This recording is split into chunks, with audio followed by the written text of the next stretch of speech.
Dėmesio, dėmesio.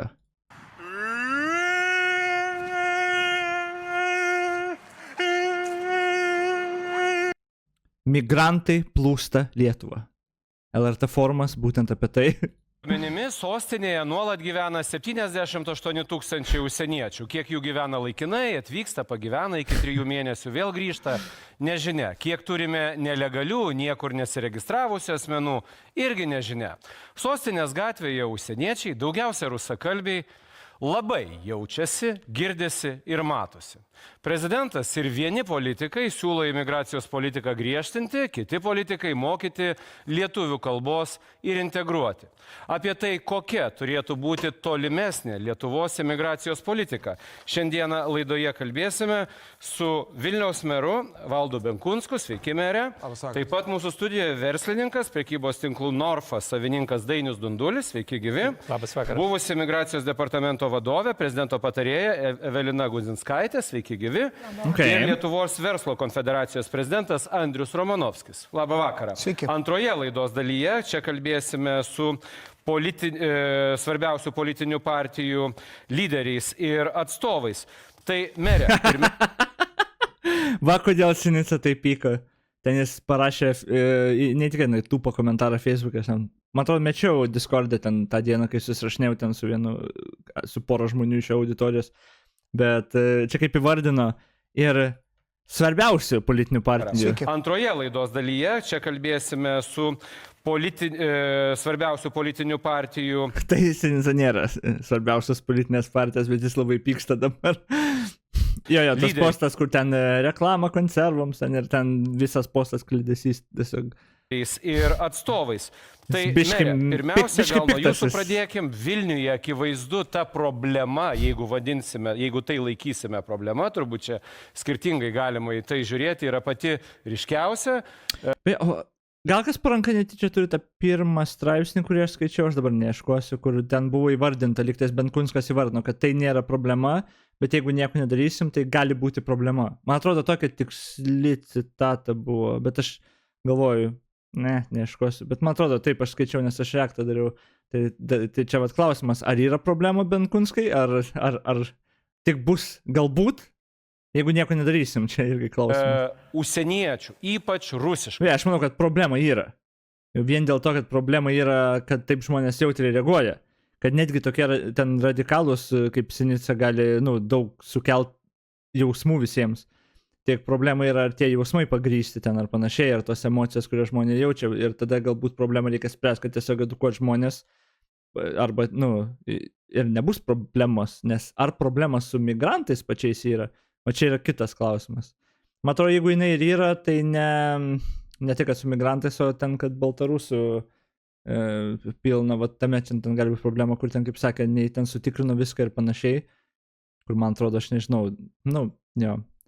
Bet tai, kad žmonės jautriai reaguoja, man atrodo, čia suaštrina, sutirština spalvas biškai, o Lietuva apskritai su migrantais plačiaja prasme tai neturi problemos. Man atrodo, mes esam ten, kur maždaug turėtume būti, ten gali sakyti, kad tam tikram vienam mieste gal per daug ten ar panašiai, kur, validžių argumentų yra, bet ne vienas iš jų nebus Sinicos, bet čia jo laidoj nėra, tai... Kalbančių Vilniuje gerai, tikrai yra labai daug.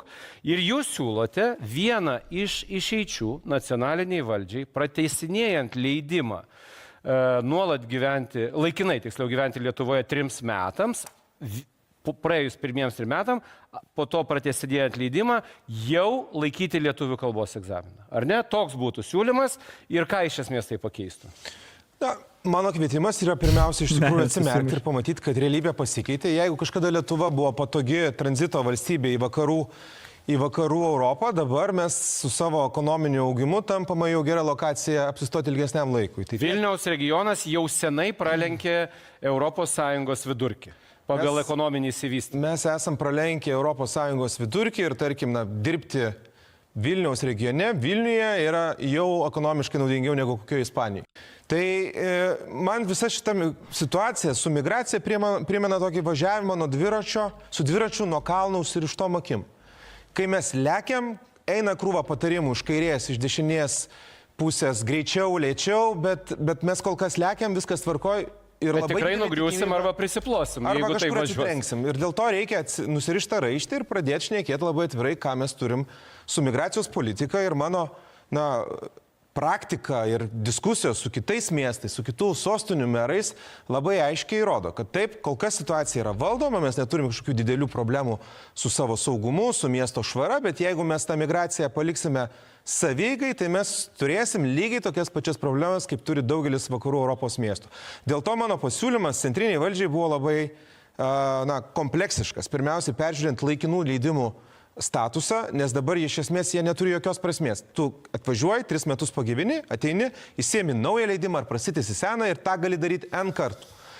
Ir be jokių valstybės apribojimų. Tai jeigu žmogus, jis yra ekonominis migrantas, atvyksta čia tam pinigų užsidirbimui, pabūna ir nori likti toliau, va tada valstybė turi ateiti ir pasakyti, kokios yra mūsų taisyklės.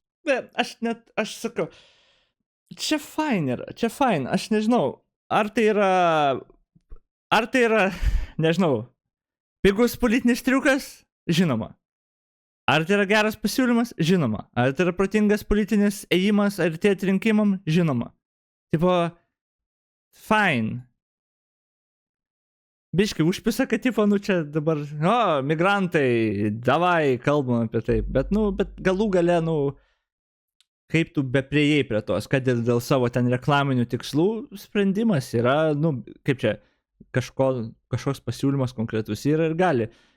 Bet, aš nežinau, kiek čia nei efektyvų bus, nei kokia tikrai, bet... Ir aš nežinau, tame esmė, per ko čia Benkunskas, agėsis, nes ten, kaip suprantu, jis siūlo skirti tos ES pinigus, aš čia galiu visiškai klysti. Nes jis minėjo apie 3-4 milijonus, kur ES lėšos skirtos būtent tai integracijai vos ne, ar santykiams su migrantais. Tai ar taip tie pinigai tam, tik tu čia dabar kuri planą, kaip kryptingiau juos nukreipti, kas irgi turbūt gerai būtų, tai kokios emocijos dėl Palucko? Gerai, kad panaikino neliečiamybę ir galės teisti dabar į ten nagrinėti viską. Tvarkoj, gerai, išvengiam dramų, gerai.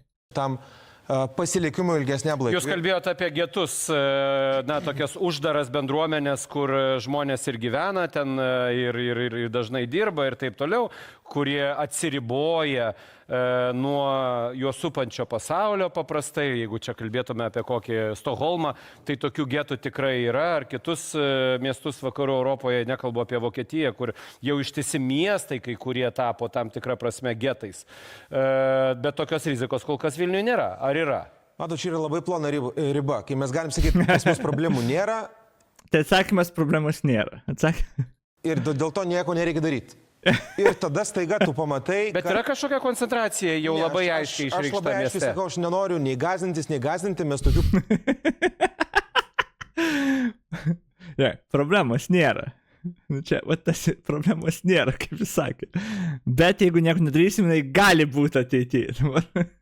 Problemų neturiu, bet ką man sako kolegos, kurie praėjo šitą kelią, kad nespėsit sureaguoti, kai situacija taps nebevaldoma ir atsukti procesus atgal bus be galo sudėtinga. Dėl to pasiūlymas yra kompleksinis. Pirma, peržiūrėt laikinų leidimų. Ta pasakius ir pasijuokiant, jis yra techniškai teisus. Literaliai su viskuo, taip, gal ne su viskuo, bet su labai daug turbūt temų galim, prisižaisti ir jeigu nieko nedarai ir tada per vėlų. Ten, pavyzdžiui, nežinau, kokia klimato kaita. Tipo, per mažai darai ir tada tas point of no return ir klimatas pasikeitęs, tu gal nelabai gražinsi. Ten, kokį dar čia pavyzdį galėtų jaučiuosi daug visokių dalykų galėtų prigalvoti, bet čia aš nežinau, taip vertinti Benkunską, beje, matos, kai jisai nėra patyręs šitoj temai. Tas pats Sinica, jis daug geriau artikuliuotų, tas pozicijas visokias, aišku, jo pozicijos biškai skiriasi. Bet matos, kad Benkunskas nėra labai patyręs šitoj temai, daug diskusijų neturėjęs, greičiausiai daug ir nemastęs tom temom, bet gerai, tarkim, geriausios valios interpretacija. Atėjo jo patarėjai ir kažkas ruošėsi rinkiminiai kampanijai, pasidarė testus, apklausą gal kokią, pažiūrėjo, kad čia yra svarbus klausimas rinkėjams ir jis mėgina adresuoti tą klausimą taip, kaip supranta. Tai čia, vėlgi, politiškai protingas ėjimas, sprendimas turbūt nėra irgi pats blogiausias. Ar čia efektyviai bus, ir pati problema jinai nėra tokia ypatinga, kad čia... pratęsimo klausimą, įvedant labai aiškias taisyklės. Jeigu tu nori likti ilgesniam laikui, tai štai yra pareigos, kurias turi atlikti prieš valstybę. Ir kalba yra pirminis klausimas, kai kalbam apie integraciją, apie ilgesnį pasilikimą. Pone Dunduli, čia labai daug sluoksnių šitoj problemai. Viena yra, aišku, demografija, tautos mažėjimas, didelė grėsmė. Antra yra, pavadinkim taip, prastai kontroliuojama imigracija, kad nėra tokios išdiskutuotos, pasvertos politikos. Bet kaip jūs matot, kur yra problemos esmė, kalbant apie aiškiai didėjantį migrantų skaičių Lietuvoje? Tai jūs ir įvardinat, iš tikrųjų, aš tik tai gal griežčiau pasakysiu. Pirmas punktas, tai mes nebenorime auginti kaip tauta vaikų. Tai yra besitraukianti tauta. O tuščios derlingos žemės paprastai nebūna. Tai iš tikrųjų mūsų vietas užima iš kitų šalių, kur gyvena labai tankiai. Štai čia dar įvardinčiau visgi iš tolimosios Azijos žmonės, ne tik tai rusakalbius, kurie, aišku, gatvėse geriau matosi, sakysim, todėl, kad mes juos atskiriam geriau iš to, kaip atrodo. O kita problema yra tame, kad mes nebenorime dirbti. Tai dabar iš tos statistikos. Tai gerai, tai pėstis nenorim, dirbti nenorim, atskiriam azijiečius gatvėje, nes jie kitaip atrodo. Apie ką mes kalbam čia? Apie ką mes įstoj prieis, apie ką mes kalbam? Kur pateikė prieš laidą, mes turime virš 200 000.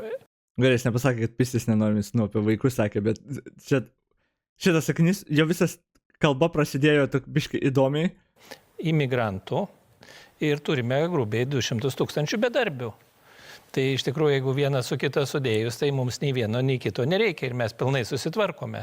Tik irgi kalbėjom priverstinio darbo, aišku, negali būti, bet susijęti tam tikrą išmokas, čia yra tik politinio apsisprendimo reikalas. Tikrai taip, turime žiūrėti ir visgi pirmiausia, mes turime patys savo požiūrį keisti. Ir antras dar dalykas, aišku, tie oficiali statistika skelbia, kad dalė 200 000 migrantų yra, kuo aš labai linkęs abejoti, nes abejoju, ar buvo nors kada toks patikrinimas. O kur yra,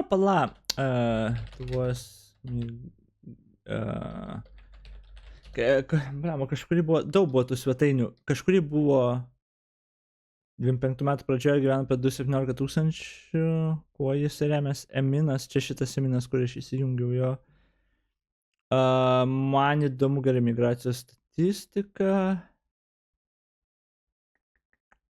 Čia pati imigracija, 22 buvo aukščiausia, suprantama, tada įkrito gerokai, tas didėjimas krito. Kas emigruoja? Va Lietuva, palačia, čia. Man įdomu bendras procentas, tiesiog kiek nuo gyventojų procentas yra būtent migrantų. Nes aš tiksliai nežinau, kiek Lietuvoje yra ten, ar net kokia patikima statistika, ar kur galima ją rasti. Nes kiek žinau, ten yra kokios 3 skirtingos vietos ir labai skirtingai rodo. Ne, čia labiau. Bet čia nėra ypatingai.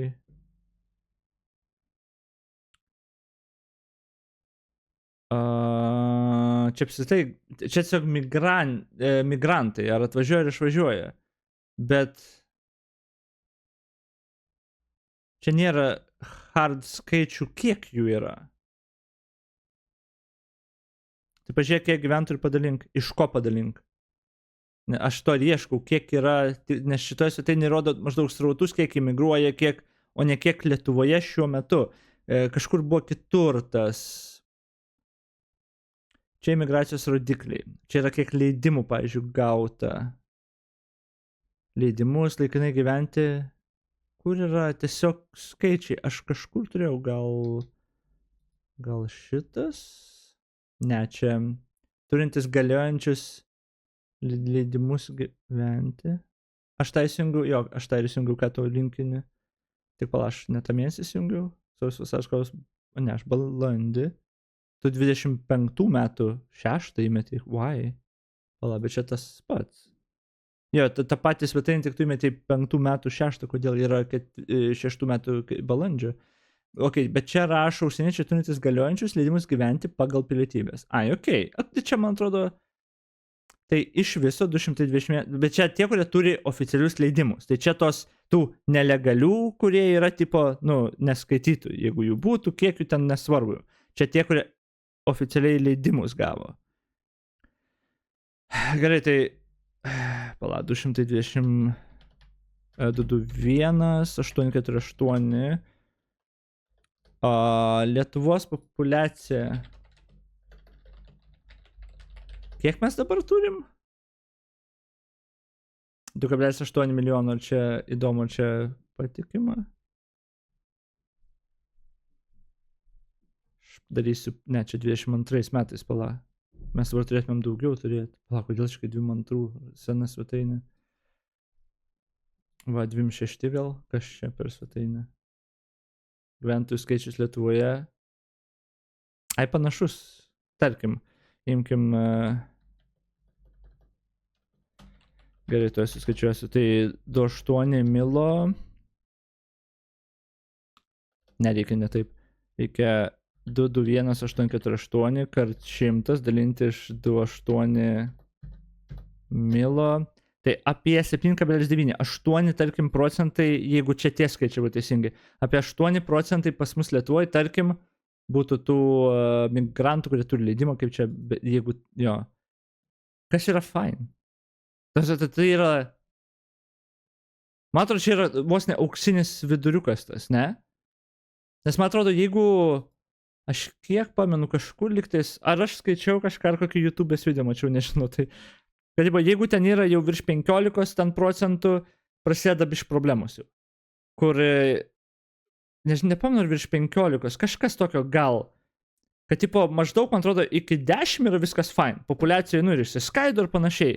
Nebent jie labai ten į tos diasporos getus grupuosis, tada aišku problemos. Bet šiaip populiacija, jeigu ten kas 10, tai, tipo, populiacijai fine. Vėlgi, viskas su niuansu turbūt, viskas su kabliuku. Jeigu populiacija žiauriai jautri, tada jo. Tai jeigu, jo, tai... 8 procentai, tarkim, kažkiek yra visai nelegalių ten, bet, kiek jų bus, netiek daug, tai 9 procentai. Tai turbūt pakartosiu jo, aš lieku prie to. Lietuva su migracija problemų neturi. Mes turim problemų su jo, kalbos vartojimu, mūsų taisyklėm, arba planų, kaip integruoti tos žmonės, kurie čia nori pasilikti. Bet čia yra atskiros problemos. Čia yra ne tos problemos, kur Sinica labai ten daug pasakoja ten ir panašiai. Bet su migracija aš laikaus, kad Lietuva problemos neturi. Vilnius kita vertus, kaip ir pradžioj sakiau, nes ten, ar pavienis koks miestas ar panašiai, visą laiką turėjo didesnę ar mažesnę problemą. Nes jeigu koncentracija bus, kaip ten Klaipėdoje, kai aš augau, būdavo rusakalbių kas antras. Atrodo, visi rusakalbiai čia Lietuvoje, bet tada išvažiuoju nors kitur ir mažėja rusų kalbos. Tai dabar Vilnius ir Klaipėda turbūt, ir gal ten Visaginas, aš nežinau, turbūt daug dar ten kokie turės. O Vilnius dabar jo, daugiau turėtų, man atrodo, statistiškai girdėtis, bet... O palau, ten nebuvo, aš dabar galvoju, aš žiūrėjau... O pagal miestą ten nebuvo, pala... Šitam, aš galvoju, ne, čia tik tais judėjimas bus. Migracija pagal apskritis buvo, čia... Bet čia migracija rodo, ne skaičius, tiesiog gerai, tai grįžtam prie laidos. Gatvėse padaryta, kiek yra nelegalių imigrantų. Čia labai svarbus beje momentas, nes mes kalbam tik apie tuos, kurie yra deklaravę, kurie turi nuolatinį arba laikiną leidimą gyventi Lietuvoje iki 3 metų, o kiek čia yra tiesiog nukritusių iš dangaus, pralindusių pro tvorą ir dirbančių be jokių sutarčių ir taip toliau. Net, turiu omeny, dirbti tam tikrose skaitmeninėse platformose, gauti pajamas į korteles. O kad ir beje, jo kanale juk tikėjimo tema irgi yra, aš pasakoju, o kodėl tu tą rašai? Jo kanale daug visokių yra ten ir su ekonomistu, ir ten Kasčiūnas laidą daro, savo, nes tu tai parašiai, Beje, nu, tarsi kažkas nežinotų, bet tada tas juk tikėjimo irgi yra. Tai jo, tai daug yra, beje, yra religijos, netikėjimo. Ten yra, nu ir tikėjimas, bet ten yra stili tarp religija, kiek aš suprantu. Bet, jo. Bet kokiuose bankuose galima nedeklaravus jokio savo statuso? Tai galima gauti ir Pala, ten buvo pirma lentelė 1,1.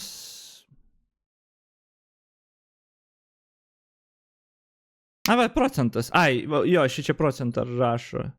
2,25. Tai jo, aš realiai taip ir paskaičiau 7,5.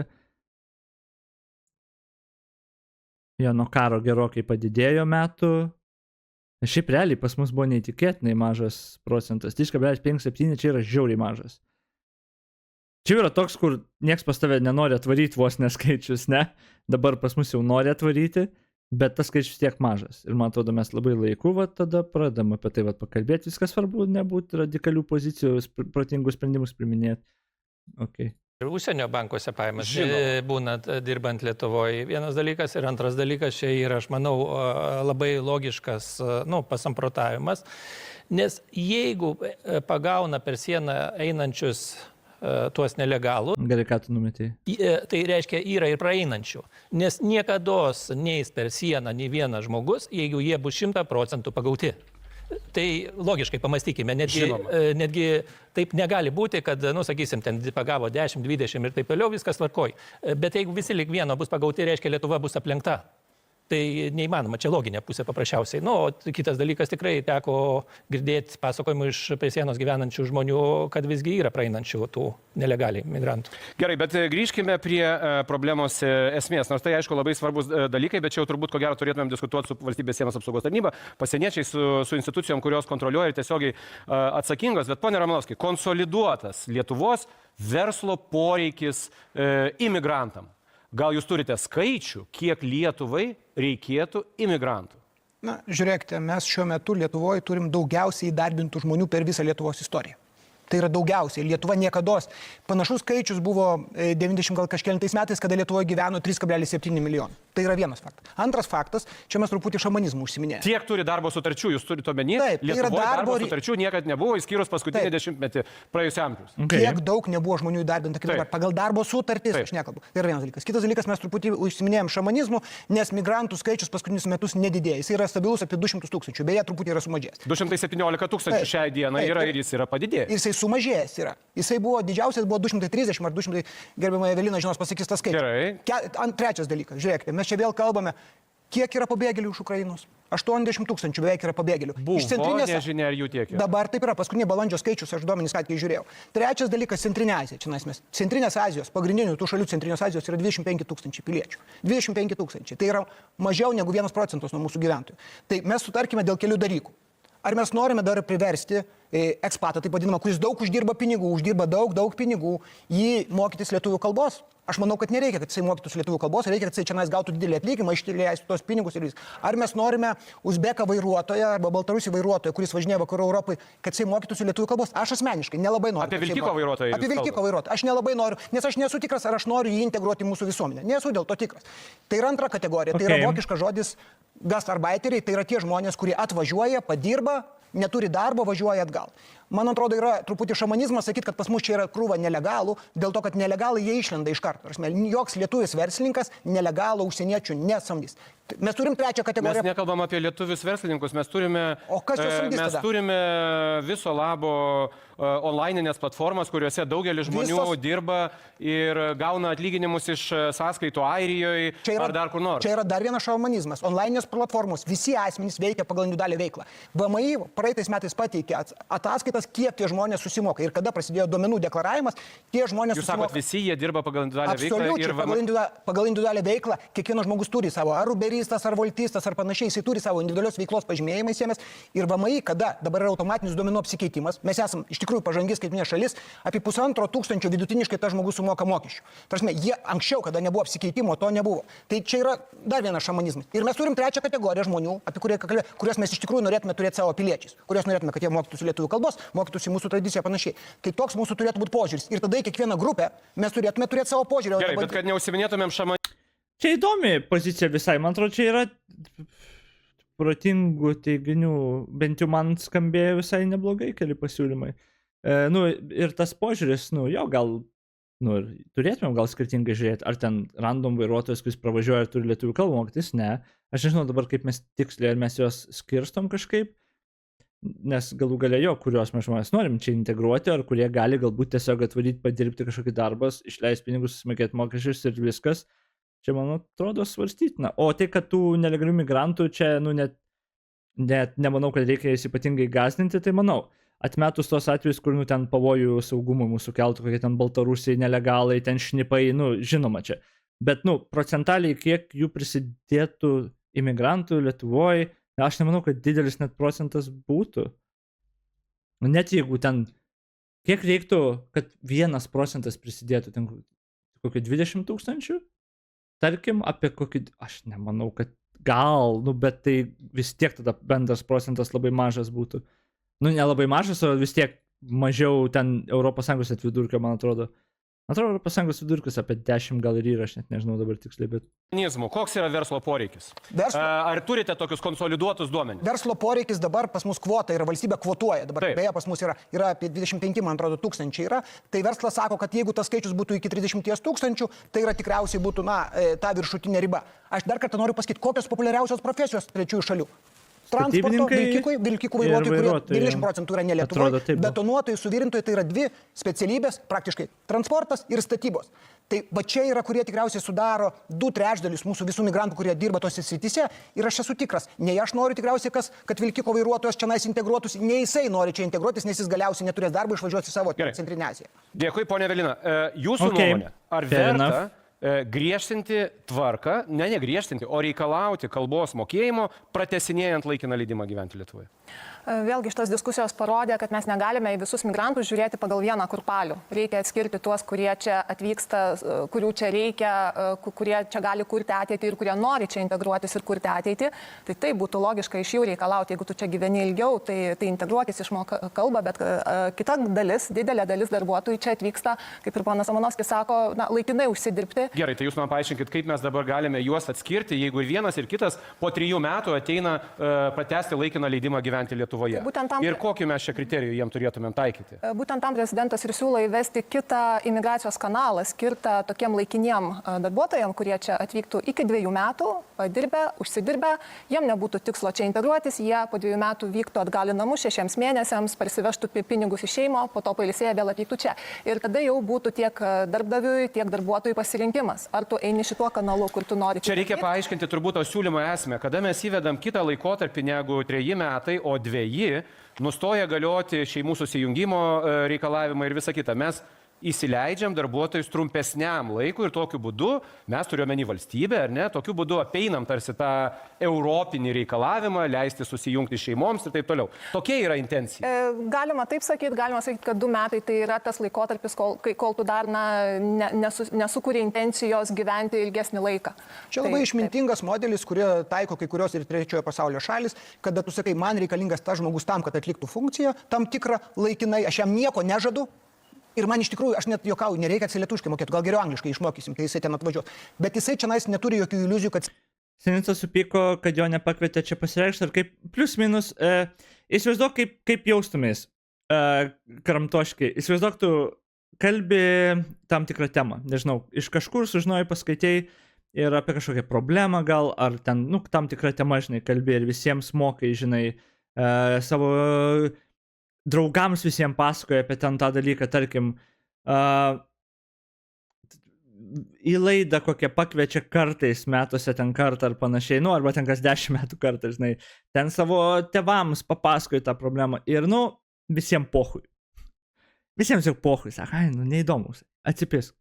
Tada staiga Benkunskas ateina ir pradeda tą temą pasako, net ne taip ryšliai, kaip tu tą, kad tu sakai, bet ne taip gerai, neapgalvoti iki galo, žinai, ir tada visi, jo, čia yra problema, iš tikrųjų, čia yra problema, iš tikrųjų, jo.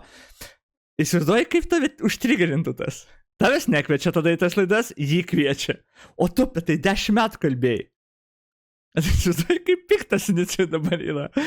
Nes Sinica, man atrodo, apie migrantus jis ten, man atrodo, pusę gyvenimą jis, nu, iš tų pažiūrų jis, man atrodo, norėtų, kad Lietuvoje 0 tų migrantų būtų. Nežinau, man atrodo, taip nėra, bet tai, man atrodo, jis dabar tikrai triggerinis. Ir tada diskusija per LRT, žinai, ir pasikviečia ten konservatorių, ar ten, man atrodo, Kasčiūną ir Benkunską, ir maždaug čia tik vieną partiją reklamuoja, manęs taigi ne. Tai jo, jisai pyksta, kai med.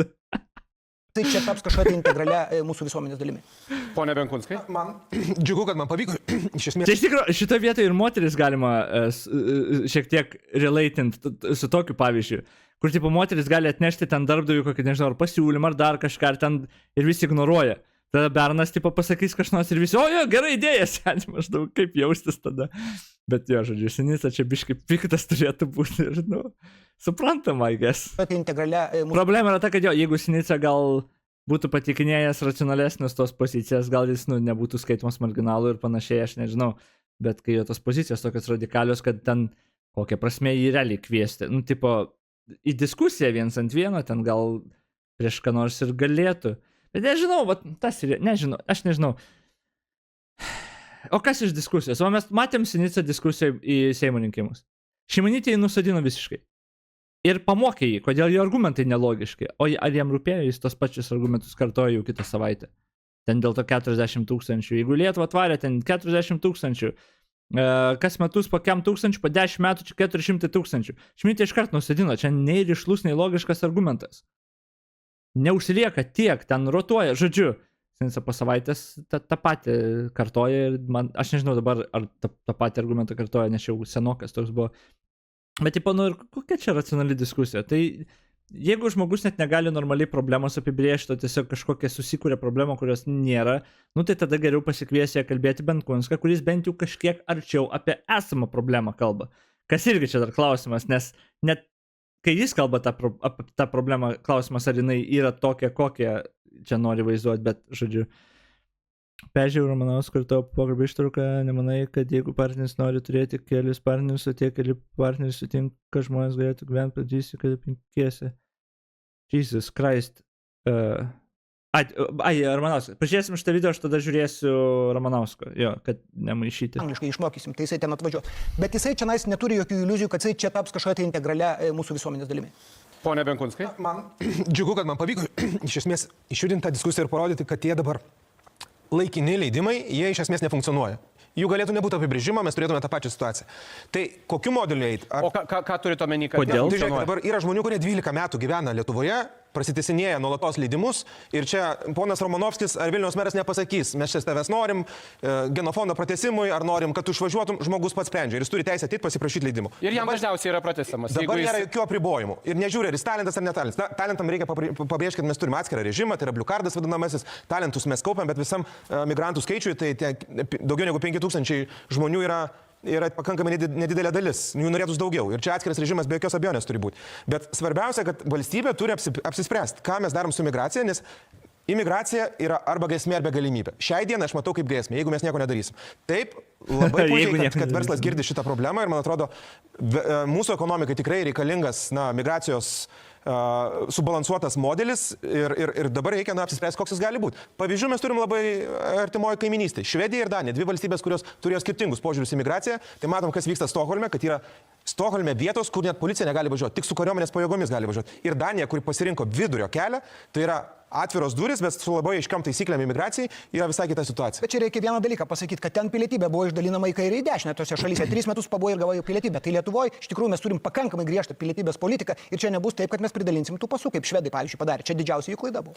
Pone Dunduli, kaip jūs vertinate tokią galimybę? Benkunskas čia visiškai nėra nei išmanantis šitoj temai, nei kažką, aš nežinau. 2 metams. Žmonės... Tas po kairė, aš pamiršau jo tas, kur šnekėjo, man atrodo, jis visai gerai gaudos realybėj. Man visai patiko, ką aš girdžiu iš jo. Kiti reasonable turbūt irgi. Pone Bet Dunduli, Benkunskas čia tikrai silpniausiai atrodo. kaip jūs vertinate tokią galimybę? 2 metams žmonės įsileisti iš anksto, tarsi deklaruojant, kad jie atvažiuoja čia tiesiog dirbti konkretų darbą ir nieks jiems čia nieko nepratęs. Jis jau įvažiavo, suprask, be galimybės kažkaip pratęsti netgi. Aš su tuo tikrai nesutikčiau, nes, vėl aišku, reikia žiūrėti pagal sektorius, bet dėl tarptautinio transporto tai tikrai sutinku su tuo, kad reikia įsileisti imigrantus, nes kitaip praktiškai įmonės bus priverstos išeiti iš Lietuvos, nes ir tuo atveju Lietuva ir praras mokesčius, kurios eina iš šitos sektoriaus. Kitos čia išeities nėra. Ar tikrai Švedijoje yra tos no-go zonos, ar neperda Benkunskas? Čia yra vienas pagrindinių argumentų visiškai visam internete, visuose Amerikos tos Christian nationalist judėjimuose, čia yra pagrindinis argumentas. Jeigu tu nieko nežinosi iš tą temą, bet įniksi į tą right-wingerių propagandą apie migraciją ir kaip čia jie privažiavo jų, vienas pirmų dalykų, kas bus papasakoma, tai kaip yra zonos Švedijoje, ten ir dar kažkur, kur net policija bijo važiuoti ir aš mėginau googlinti, lygiai ir rašo kažką ten apie vieną kitą gatvę, kur pavojingiau ar panašiai, bet aš taip ir neradau normaliai, nes, problema yra ta, kad sunku rasti. Nes švediški šaltiniai, aš nežinau tų šaltinių, kai kuriuos galėjau tikrinti, tipo, atrodo reasonable šaltiniai, kai kurių net negaliu patikrinti, tokių neranda mano, kur tikrinu ten tą faktiškumą, tai sunkiai net rasti realiai, kokia realybė yra, bet praktiškai galiu garantuoti, kad tas argumentas yra perdėtas tų žmonių, kurie dažniausiai vartoja. Bet tą pasakius, ne veltui ir visa Europa ir panašiai žiūri, matau, Švedija ir ten gal Prancūzija ar kažkokia šalis, kur, ir žiūri, ką jie blogai padarė ir dabar bando daryti kitaip. Kaip ir mes žiūrim, ką blogai padarė, kad galėtų padaryti kitaip. Nes mes esam kaip visą laiką tokioje vietoje, kur mes galim biškai pažiūrėti. Pas juos tas nesigavo, tai pas mus nėra tos problemos ir nebus tos problemos. Bet, gal tiek. Bet sakysim... Neleisi Baltarusių vairuotojams vairuoti lietuviškų vilkikų Lietuvoje registruotų, jie persikels kitur, kur galima tą daryti ir viskas. Tikrai taip, ir tik tai tiek, kad aš vieno dalyko nesuprantu. Taigi visi, sakysim, tie darbuotojai yra matomi per Sodrą. Ir per Sodrą, sakysim, jeigu sakysim, tas darbuotojas jau kokius mėnesį, 2-3, aišku, čia diskusija, nedirba, turi užsidegti, vadinkim, lemputę. Ir automatiškai jam turi būti anuliuojamas tas leidimas, jeigu jisai nustoja dirbti. Tai šitą kontrolę reikalinga ir ne taip, kad man tai visą laiką nėra suprantama, kad visą tą dalyką, kaip taisyklė, užklauna ant įmonių, ant darbdavių, kai visa informacija iš tikrųjų visą laiką yra valstybinės institucijose. Tai valstybinė institucija, jeigu nustojo dirbti, reiškia viskas, jisai turi iškeliauti. Aišku, tuos sektorius reiktų nagrinėti, kur iš tikrųjų reikia įsileisti, bet aš labai, sakysim, mano asmeninė nuomonė, aš nesu to verslo atstovas, kai pilnos gatvės maisto išvežiotojų. Ar tikrai mes be jų neišgyvensim, kad tą maistą išvežiotų, ar jie mums reikalingi, nes aš asmeniškai juos labiausiai matau. Ir man tikrai netrukdo tarptautinio transporto vairuotojai, kurie važinėjasi Europoje. Taip, jūs norėjote reaguoti dėl verslo apkrovimo, ar ne? Bet, to be fair, tas, kas man maistą atneša ten Bolto, kad jis nemoka lietuvių kalbos, man vapšė paibati. Tipo, tai, ten, kai jie įvedė tas taisyklės, man atrodo, kad ten aptarnavimo sferų ir panašiai. Šitie žmonės, ir jie tipo skaitos kaip aptarnavimo sferai, antiek neįdomu, koks skirtumas? Man jie mažiausiai rūpi 2 sekundės interakcija, tiesiog perdada ir tiek, aš nežinau. Vairuotojai ten taksų ir panašiai gal yra kažkiek ir reikia kartais, bet aš nežinau, tipo, Dėl anuliavimo automatinio darbo starties, tai negali būti taip automatiškai, kad yra Europinės direktyvos, kuri dabar turės būti perkelti į nacionalinę teisę, kuri suteiks teisę migrantams likti bedarbiais kažkurį laiką. Suteiks teisę likti migrantams bedarbiais. Kurį laiką toj pat? Taip, iki 3 mėnesių. Iki 3 mėnesių. Tai jeigu tu turi leidimą laikinai gyventi Lietuvoje, kuris galioja 36 mėnesius, tai tas kartas nuo karto po 3 mėnesius tu gali būti bedarbis. Gali būti bedarbis, susirasti kitą darbuotoją. Tai mes kalbam apie tą takelį, kai žmonės atvažiuoja. O beje, ką tu cituoji čia, kai sakai šitą, pasigūglinus pamatytumėt, kad Švedija, pirma, kodėl mums tą gūglinti, kad Švedija numeris 1 pagal nesaugumą, ką tu čia cituoji, ar čia indeksas kažkoks, ar koks rodiklis čia iš vis yra? Mes kažkada maisto užsisakėme tvaridukas ir viską lietuviškai kalba, nors mes su jo angliškai nusivylęs buvo. Čia su mintimi gyventi neribotą laiką. Tai padarys tai, kad mums kontroliuoti taip griežtai apimtis, kiek mes čia migrantų galime atsivežti, kaip atklausėte, pasakykite, kiek mums reikia darbuotojų. Dabar mums tą apskaičiuoti bus daug sudėtingiau, nes mes turėsime trūkstamas darbo vietas, bet bedarbius, užsieniečius turinčius teisę būti bedarbiais, tai ateityje šio reiškinio nepradėjus labiau kontroliuoti, mums jį bus vis sudėtingiau ir sudėtingiau sukontroliuoti ir skaičiais automatiškai sureguliuoti. Pone Romanovski, jūs sutinkat iš esmės, kad tokia situacija, kai žmogus gyvena Lietuvoje, pavyzdžiui, 10 metų, be jokių apribojimų prasitesinėja leidimą laikinai gyventi Lietuvoje, neįgyvendinamas jokių kriterijų atrankos ir taip toliau, formaliai atitinkantis tiesiog reikalavimus ir tiek. Minimalius, visiškai minimalius. Yra nenormali. Ar vis dėlto atrodo normali? Jeigu jisai neturi darbo, niekas jam. Čia nesusijęs su jokia tema realiai, ne? Jeigu mes kalbam, tu vis jau minėtos čigonų tabrų, o kuo jis susijęs su bet kokia tema? Nes tema realiai yra apie imigrantus. Jie, tai ne tie, kurie jau iš seno laiko, beje, dabar tų taborų nebėra, jau sakė man viską, jau kurį laiką. Tai, kai mes kalbame apie migrantus, yra kaip pavyzdys, kaip gali būti, jeigu nieko nedarysi, kad tie getai gali susidaryti, bet jie nesusidaro pas mus dabar, nes tai atsižvelgia. Ten, kur kažkur užsienį irgi, jeigu nauji atvaro, jų labai daug ir jie susirenka į kažkokią diasporą tokią ir panašiai, tai čia yra kitokia problema, negu kad tavo vietiniai per dešimtmečius ten jau buvo, ne migrantai, tipo, kol kas nesusidaro. Tai ir nesusidarys, kaip jie galėtų susidaryti dabar. Nes per visas diskusijas, kur svarsto tą migracijos politiką, visiškai visur tai pabrėžia, tai aš nematau, kaip dabar susidarytų. Tipo, random kažkaip pamirštumėm visas taisyklės ir kaip, nes į tai labai daug dėmesio skiria. Čia vienintelis dalykas, į kurį iš tikro skiria dėmesio, praškai visose diskusijose apie tai, tai tas kol kas nesusidaro, I guess kol kas ir pasaulis nedega nuo globalinio atšilimo, bet nuo klimato kaitos, bet aš nematau, kaip galėtų susidaryti dabar. Netgi su tom patirtim ir sakau, tai apie taigi kalba ir į tai atsižvelgia kiekvieną kartą, kad nesusidarytų, ką bedarytumėm su migrantais, kad nesusidarytų tiek getai ir panašiai. Tai nepratęs to leidimo. Jisai turi dirbti čia. Jisai negali būti, liaudiškai tariant, bomžas gatvėje ir jam pratisnės automatiškai. Sakau, kad mes jau turime patirties tvarkantis su tuo, kurie nesuintegruojasi. Bet čia ne ta tema. Jie niekad ir nemėgino migruotis, jie niekad nebuvo tie imigrantai, apie kuriuos mes kalbam, kuriuos gali integruoti. Čia ne ta tema. Žinai, apie tą temą kalbam. Bet ten problema nebuvo mūsų integracinės politikos. Ten tema buvo, kad jie čia pohui buvo. Nei ten jie buvo migrantai, kurie įkristų į tas, kaip čia, integracijos taisyklės. Visai ne ta tema. Ir vėlgi, dabar to net nebėra, tai aš nežinau, čia net ta tema. Čigonų taboras, man atrodo, nesijęs su ta tema, apie kurią kalbam apie Švediją, kai kalbam apie Lietuvą dabar migrantus, kurie dabar atvaro į šalį ten ir Leidimo, to nėra, to nebus. Ir dėl to mes nematome, kaip... Jeigu jisai dirba 10 metų ir nėra niekaip integravęsis į visuomenę, bet jau 10 metų dirba, tai normali situacija ar ne, jūsų nuomonė? Aš manau, čia yra klausimas toksai.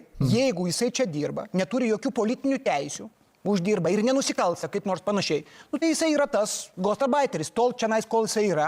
Ir man yra klausimas, ar aš noriu, kad jisai čia integruotųsi. Gerai, šitą minėjot, ponia Benkunskai, jūs taip nemanot? Jau ne vieną kartą minėjot šitą. Atrodo, žiūrėkit, iš kur kyla problema ir nuo ko vedėjas pradėjo laidą, kad Vilniaus gatvėse girdisi kitos kalbos, rusų kalba dominuojanti, kažkokie Vidurio Azijos ir panašiai. Tai tie žmonės, kurie čia atvažiuoja metam, 3 ar 10, jie yra tampa mūsų visuomenės dalimi, norim mes to ar nenorim. Jie vaikšto tas pačias parduotuvės, vaikšto tos pačius restoranus, mes kartu gyvename. Ir kai mes jų taip bandom pasakyti, tu dirbi, tu neužkliūni, nepadarai nusikalstamumą ir mes tave nežiūrėsim, tai iš čia vakarų Europoje ir kilo problemos, kad žmonės pradėjo burtis tarpusavyje, į uždaras sistemas, atsirado tie vadinamieji getai, atsirado nusikalstamumas ir atsirado labai didelės socialinės problemos. Tai ką aš siūlau, iš tikrųjų, mes imkime labai aiškiai Ir skirstykime, apie ką mes šnekam. Tie žmonės, kurie atvažiuoja padirbėti, tvarko, jų reikia mūsų ekonomikos augimui, jie yra reikalingi, dėl laikotarpio galim irgi diskutuoti, bet jeigu jau yra indikacija iš to žmogaus, kad jis nori čia ilgiau likti, va tada valstybė turi pasakyti, žmogaus turi ne tik teisės, bet ir turi pareigas prieš mūsų valstybę. Atskiras segmentas yra, aišku, tie talentai ir panašiai, bet dabar mes turim viską vienam kratinį. Pone Dunduli, mes brendami tą upę, iš kurios jau daugelis valstybių senai yra išlipę ir ne vieną kartą.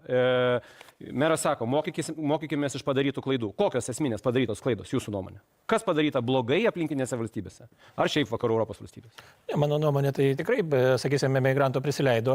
Ir mes kaip puikiai žinome, kad, sakysime, Anglijoje jau politinė valdžia darosi ne ten gimusių rankose ir periminėja, sakysim, visą tvarką darosi pagal kitą tikėjimą ir taip toliau. Tai jeigu mes nieko nedarysim, tai galiu drąsiai pasakyti, kad viskas auks matematinė progresija, nes jeigu mes dabar turime tuos 200 tūkstančių įvažiavusius, mes tuoj turėsim 400 tūkstančių.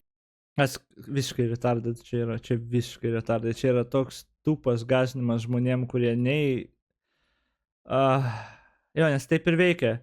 Prasideda karas, pas mus vos nepadvigubėja migrantų, tai tada, karas tęsiasi, bet migrantų sumažėja tada influksas. Tai bus 400 tūkstančių. Ar kitas karas prasidės? Ar kaip čia suprast? Ar mūsų kvotos tada nustoja galioti, kurias įvedė konservatoriai? Ar... Aš nežinau, man atrodo, jie įvedė, gal buvo kažkokios, tie tik padidino, aš nežinau ten, bet čia yra neįtikėtinai tupas argumentas. Ir visas tas požiūris, jeigu čia milijonas atvažiuos, bus problema, pas mus nėra milijono, pas mus netvažiuos milijonas. Net negali, tiek literaliai negali, kvotos yra, aš net nežinau. Visą laiką taip yra, pirmas, 10 tūkstančių lėtai įvažiavo, po to 20 tūkstančių atsirado ir viskas dabar šaus labai greitai, viskas, mes to net nepamatysim. Dar vienas dalykas, tikrai niekas neuždraus, čia gimdyti vaikus ir taip toliau. Ir vaikai galimai, aš nežinau, kaip yra pagal įstatymus, greičiausiai taps piliečiais. Ir tuoj neužilgo iš tikrųjų mes dažniau pradėsim girdėti ten tų šventikų dainavimą per tuos iš minaretų negu varpų skambėjimą. Jesus fucking Christ. Okay, čia buvo mišinys kažkokių pseudo konspiratorinių, aš net nežinau, čia mišinys rantas tiesiog buvo. Kažkoks rantas buvo iš žmogus, aš nežinau, ką čia adresuoti. Čia nieko logiško nebuvo. Tik gazdinimas kažkokių ekstremalių variantų, kurio net Lietuvoje net nelabai gali būti. Su dabartiniam taisyklėm, taip net nelabai gali būti, kaip suprantu. Kol kas Vilniaus savivaldybė neišduoda leidimo statyti. Sinica bent jau savo dvasių vis tiek čia yra, ne? Mečetės Vilniuje. Buvo toksai prašymas, ar ne? Tai čia jau kelių metų diskusija. Honestly, žinot mano, apie mečetę Vilniui, pavyzdžiui. Žinot mano taiką apie mečetę Vilniui. Reikia neleisti statyti niekam mečetės Vilniui. Žinot ką? Lietuvoje nei vienos mečetės mums nereikia leisti statyti. Žinot ką, aš dar pasakysiu. Mums nereikia leisti ir bažnyčių statyti, nes eina nahui visos religijos. Visos iki vienos kurva braindedų religijos, gerai, visos tegu eina nahui. Mečetės nereikia, bet kokio kito tikėjimo, lygiai taip pat ir bažnyčių nereikia. Fuck religion. Mano taikas gerai. Bet iš esmės, tie žmonės, kurie bando sakyti, čia apeliuoti į tikėjimo laisvę ir panašiai. O šitą ten, aš nežinau, dar jo ten prieš tai sakytą tą Dundulio argumentą, ten apie religiją kitą ir panašiai. Aš vis tiek laikaus tų pozicijų, kad mes turim turėti gan griežtas kvotas, kad galėtų žmonės atvažiuoti ir dirbti ir viskas tvarko yra. Mes tikrai norim pritraukti kuo geresnių protų į Lietuvą, iš kur jie bebūtų. Bet toks vienas esminių tikrai kriterijų pagal mane turėtų būti, ar žmogus gali gyventi vakarų civilizacijoje. Jeigu jis atvaro į mūsų šalį, mūsų vakarų civilizacijos šalį ir nesupranta, ką reiškia principas teismo viršenybė, ar negali, nežinau, išgirsti bairio apie Muhamedą, neužsitrigrinęs ir neišskerdęs pusę ten miesto, tai pagal šitą, čia greičiausiai religija bus jų atfiltruojama, bet ar tu civilizuotas žmogus pakankamai? Ar tu gali vakarų civilizacijoje gyventi? Tu supranti, kas tai yra? Aš nežinau, kaip tą patikrinti, aš neįsivaizduoju, bet čia yra tas pagrindinis dalykas. Jeigu tu savo paniatkas atneši, kad ten myšti galima gatvėse, nu gerai, seni, tau čia negalima, tu nemoki gyventi civilizacijai. Tai, nu, bet yra labai daug netokių žmonių. Tai tos netokių žmonės mes galim čia laisvai ir norim mes jų ir jie mums pakelia čia ir sakau, uždirba pinigus ir viską. Bet tada, kai klausimas yra, jie turėtų savo religijos bažnyčią statyti, fuck that shit. Nereikia jokios religijos. Religija yra blogis. Mečetės Vilniuje. Buvo toksai prašymas, ar ne? Nu tai čia jau kelių metų diskusija, bet iš esmės tie žmonės, kurie bando sakyti, čia apeliuoti į tikėjimo laisvę ir panašiai, kurių beje ta religinė bendruomenė yra įsteigta visai nesenai, 2019 metais, sako, kad trūksta maldos namų, duokit mums čia pasistatyti, nors jie atstovauja tos žmonės, kurie čia atvažiuoja. Žinai, visų nepatikrinsi vakame šaknis. Iš tikro. O iš tikro gal ir gali interviu, susiskambinę arba gyvai ateina, aš nežinau, žinai, 1:1 interviu, laikai Muhamedo paveikslą ir kokį tada išsitrauki vibratorių, žinai, ir prie burnosiam, prie to paveikslo burnožinai Muhamedo artinį feikinį dildo, dildo feikinį bybį. Ir žiūri, kaip jisai, ar tiesiog sėdi ir jam apšė pohui, ar kaip tas mymas yra, kur, kaip Key and Peele yra, kur prakaituoja čiūvas. Atrodo.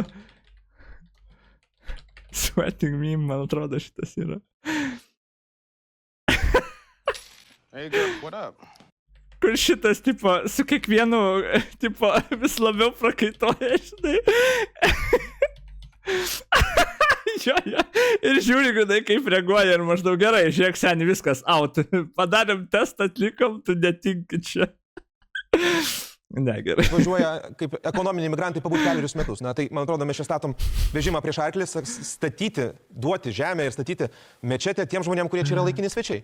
Tai man daug labiau rūpi Lietuvos senųjų musulmonų bendruomenės atstovai, mūsų totoriai, kur jų vadovai prieš kelis metus matiesiai šviesiai pasakė. Nereikia Vilniuje jokios mečetės. Ir man jų nuomonė yra daug svarbiau. Pone Romanovski, jūs kaip karaimų palikuonis turbūt turėtumėt komentarą, bet labai trumpai, nes mūsų dalis. Tai mano komentaras, kad nereikia čia visų mūsų gąsdinti ir lyginti obuolių su arbūzais.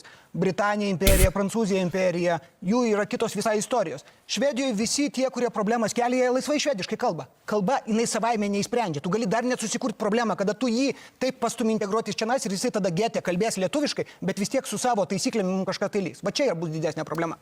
Dėkui. Jo, čia yra fair pointas, ką ir sakiau, kad ta, esmė ta, ar gali vakarų civilizacijų gyventi, kokia, ta kultūrinis tas skirtumas. Čia ir steptelkim, po pertraukėlės mes sugrįšime į studiją ir jau kalbėsime su svarbiausių politinių partijų atstovai šią temą. Likite su LRT. Okay, tai čia tada partijų atstovai bus, bet jo, tas bažnyčios ir visos tos... Mes Lietuvoje laisvoje šalyje gyvenam ir tu gali turėti tos religinius įsitikinimus savo ir viską. Aš manau, kad bet kokioje racionalioje, protingoje valstybėje tai turėtų būti iš visuomenės, kaip čia lietuviškai, looked down upon, kad tu turėtum žiūrėti, ir taip pat kaip, tas pavyzdys visą laiką būdavo. Anksčiau lietuviai eidavo į lauką, šunį vesdavo, niek šūdų nesirinkdavo. Tada kažkada, aš nežinau, kada aš šuns neturėjau, bet įvedė įstatymus viską pas mus, kad tu turi susirinkti. Ir jeigu dabar nesusirinki, gan greitai visuomenė priprato, kad maždaug, seni, susirink, teršia aplinką mūsų visų. Visuomenė įvedė tokią irgi papildomą taisyklę, visi pamatė, kad jo iš tikro, susirink, seni, nedaryk taip. Ir tas visuomenės toks filtras yra svarbus gan. Su apskritai religijom visom, man atrodo, turėtų būti visuomenė, bet kokia vėlgi vakarų, protinga, civilizuota visuomenė judėti nuo to, kad jeigu tu esi įklėdėsius tikinti žmogus, kas bus realiai visi religingi žmonės, turi būti toks šiek tiek, žiūrėjimas, saugę žmogus ir turim tai, tokį klėdėsi, ten tikėsi, eisi nematomam kažkokiam įsivaizduojamam dėdėjai melstis. Čia yra, mažų mažiausiai kvaila. Ir aišku, ten puls visą gyvenimą besimeldžiantis, kaip čia svarbu ir koks čia paprotys. Tu dėk paprotį. Tu gali turėk paprotį. Kaip jūs gėjams sakot, ką nori savo namuose daryk. Bet kai tu tada eini bažnyčias, kur ten belenkiek mokesčių visokių lengvatų yra. Kodėl mokesčių lengvatos yra? Kai tu tada savo random tikėjimo taisyklės primetinėjai kitiems žmonėms, kaip jiems gyventi reikia, ar į įstatymus ten kiša žmonės. Ne, čia yra masyvi riba, kur, man atrodo, turėtų visuomenė tikrai labai aiškiai pasakyti. Aišku, problema dar su religija pagrindinė yra tai, kai jį reikalauja tikėjimo, to mąstymo proceso. Aš nekenčiu to. Tai to tikėjimo, vat būtent, tikrai neturi būti pa žmonės galvose, tai yra tragiškas dalykas, smegenų nuodas. Visus dalykus, kur bažnyčia duoda kaip pliusą žmonėm, ten vat palaikymis, emotional supportas, ten bendruomenės jausmas, ten pagalba, visą tą mes kaip valstybė galim išspręsti su profesionalais. O ne tiesiog patikėti šarlatanams, kurie prilyksta tokiem patiems šarlatanam, kai ten ekstrasensai ar numerologai ar holistinė medicina su radio aparatais išgydys tavo vėžį per Skype'ą, demonus išvarys už 20 eurų. Čia viskas šitas toks pat dalykas yra. Tai jo, aš nekenčiu šitą. Tikėjimas smegenų nuodas, religijos išnyktų, jeigu tikėjimo nebūtų. Tai mes, man atrodo, kaip visuomenė turim judėti, kad jeigu mes iš tikrųjų norim kaip žmonės, kaip rasti evoliucionuoti, mes turim atsikratyti tokio klėdesingo mąstymo, nes jeigu vieni, kaip bažnyčia, gali tave apgauti ir įtikinti, jeigu tada gali ten kokie, nežinau, dvasininkai tada apgauti ir įtikinti, lygiai taip pat tave galės apgauti, įtikinti ir bet kokią kitą sąmokslo teoriją, koks Žemaitaitis ar dar koks velnias. Čia yra blogas mąstymas, tas tikėjimo paremtas mąstymas yra tiesiog blogas mąstymas, tai nėra tvari episteminė praktika. Ok, žiūrim. Taigi mes grįžtame į studiją ir tęsime diskusiją ir laidoje dalyvauja Lietuvos socialdemokratų partijos frakcijos narys Ruslanas Baranovas, sveiki, Tėvynės sąjungos krikščionių demokratų pirmininkas Laurynas Kasčiūnas, Sveiki. Vidaus reikalų ministras Vladislavas Kondratovičius ir demokratų frakcijos vardan Lietuvos seniūnas Lukas Savickas. Sveiki. O tai čia jo, čia visas, ne Baranovas, bet jo Sinica piktas, Sinicos tai nėra. Reikalų ministras Vladislavas Kondratovičius ir demokratų frakcijos vardan Lietuvos seniūnas Lukas Savickas. Sveiki, gyvi. Labvakar. Tai gal pirmiausia, ministrė, nuo jūsų pradėkim. Problema, jeigu ją matot, kur jos esmė? Jeigu matot problemą su imigrantais Lietuvoje. Galim pasakyti, kad šiandien migracija, visa politika yra subalansuota ir kontroliuojama. Mes šiandien nematom augimo. Beje, tai yra teisinga pozicija. Problemos šiuo metu kažkokios ypatingos ar panašiai nėra. Problemos, apie kurią Sinica kalba, tikrai nėra. Ir beveik niekad nebuvo. Tai vat, ką jis pasakė, čia yra, jo, true. Nematom, kad tai būtų kažkokiu tai lygiai, grupių, kurie nėra registruoti arba problemos lygiai. Galbūt galima nustatyti dėl to, kad antrinė migracija kasdieną mes sulaikom, kurie bando patekti į Europą ir naudojasi Lietuvą kaip tranzito šalis. Taip, ponas Badulis sako, jie neitų, jeigu visus sulaikytų, akivaizdu, kad jų praeina, nes kitaip jie neitų. Tai jie dažniausiai iš Latvijos pusės, bet jie yra tokie, kurio tikslas nėra Lietuva, jie keliauja toliau. Tai kaip ir tokių, kaip didelių problemų neturime, bet aišku, turime ką keisti. Ir paskutinė mūsų siūlymai ir nauji siūlymai. Žinot ką, modernios problemos reikalauja modernių sprendimų. Norit atsikratyti migrantų Lietuvoje, paleidžiam propagandą visom kalbom išskyrus lietuvių, kaip ten, nežinau, kur nors Vokietijoje yra daug geriau negu Lietuvoje. Kad tipo visi migrantai, kurie lietuvių nemoka, bet moka savo kalbą, kad jie matytų propagandą ir išvažiuotų iš Lietuvos į Vokietiją. Maždaug, išsprendėm problemą, patapom šalis, kur nenori migrantai būti.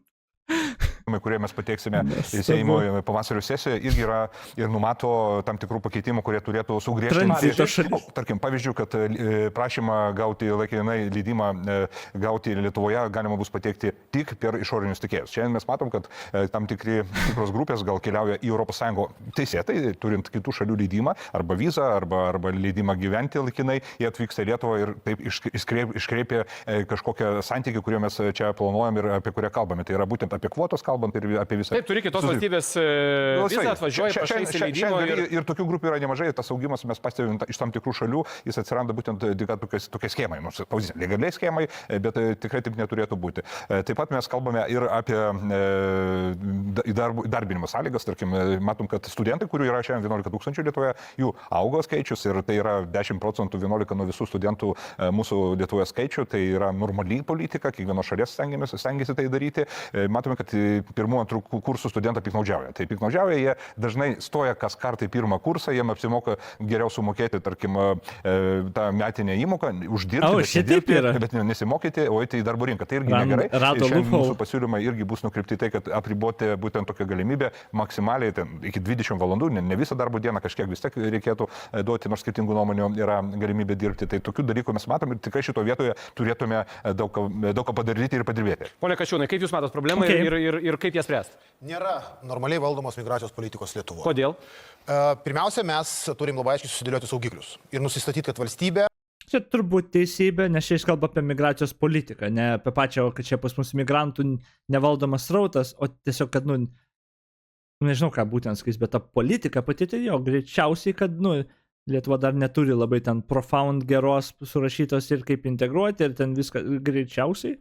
Matydama kitų šalių pavyzdžius, blogus pavyzdžius, nekartotų klaidų. Kad neturėtume, vadinkim, taip paralelinių visuomenių, kurios neįsintegruoja į valstybės kultūrinį, socialinį gyvenimą. O tokių dar neturime. Taip, bet ruoštis reikia iš anksto, saugiklius susidėlioti iš anksto, kad procesus kontroliuotų. Nors kai kurių pavojingų signalų yra, mes pradėjom pirmoji laidos daly kalbėti apie musulmonų bendruomenę, čia tiesiog palėtėm, tai žinom, kad iš maldos namų yra išvaryta kai kuriuose mūsų tradicinės religinės bendruomenės, čia gyvuojančios nuo 15 amžiaus. 4 Lietuvoje esančių mečečių senieji totoriai iš 3 yra išstumti, naujieji musulmonai atvykę čia su nauja banga jau perima tos maldos namus. Ir čia yra didelė rizika.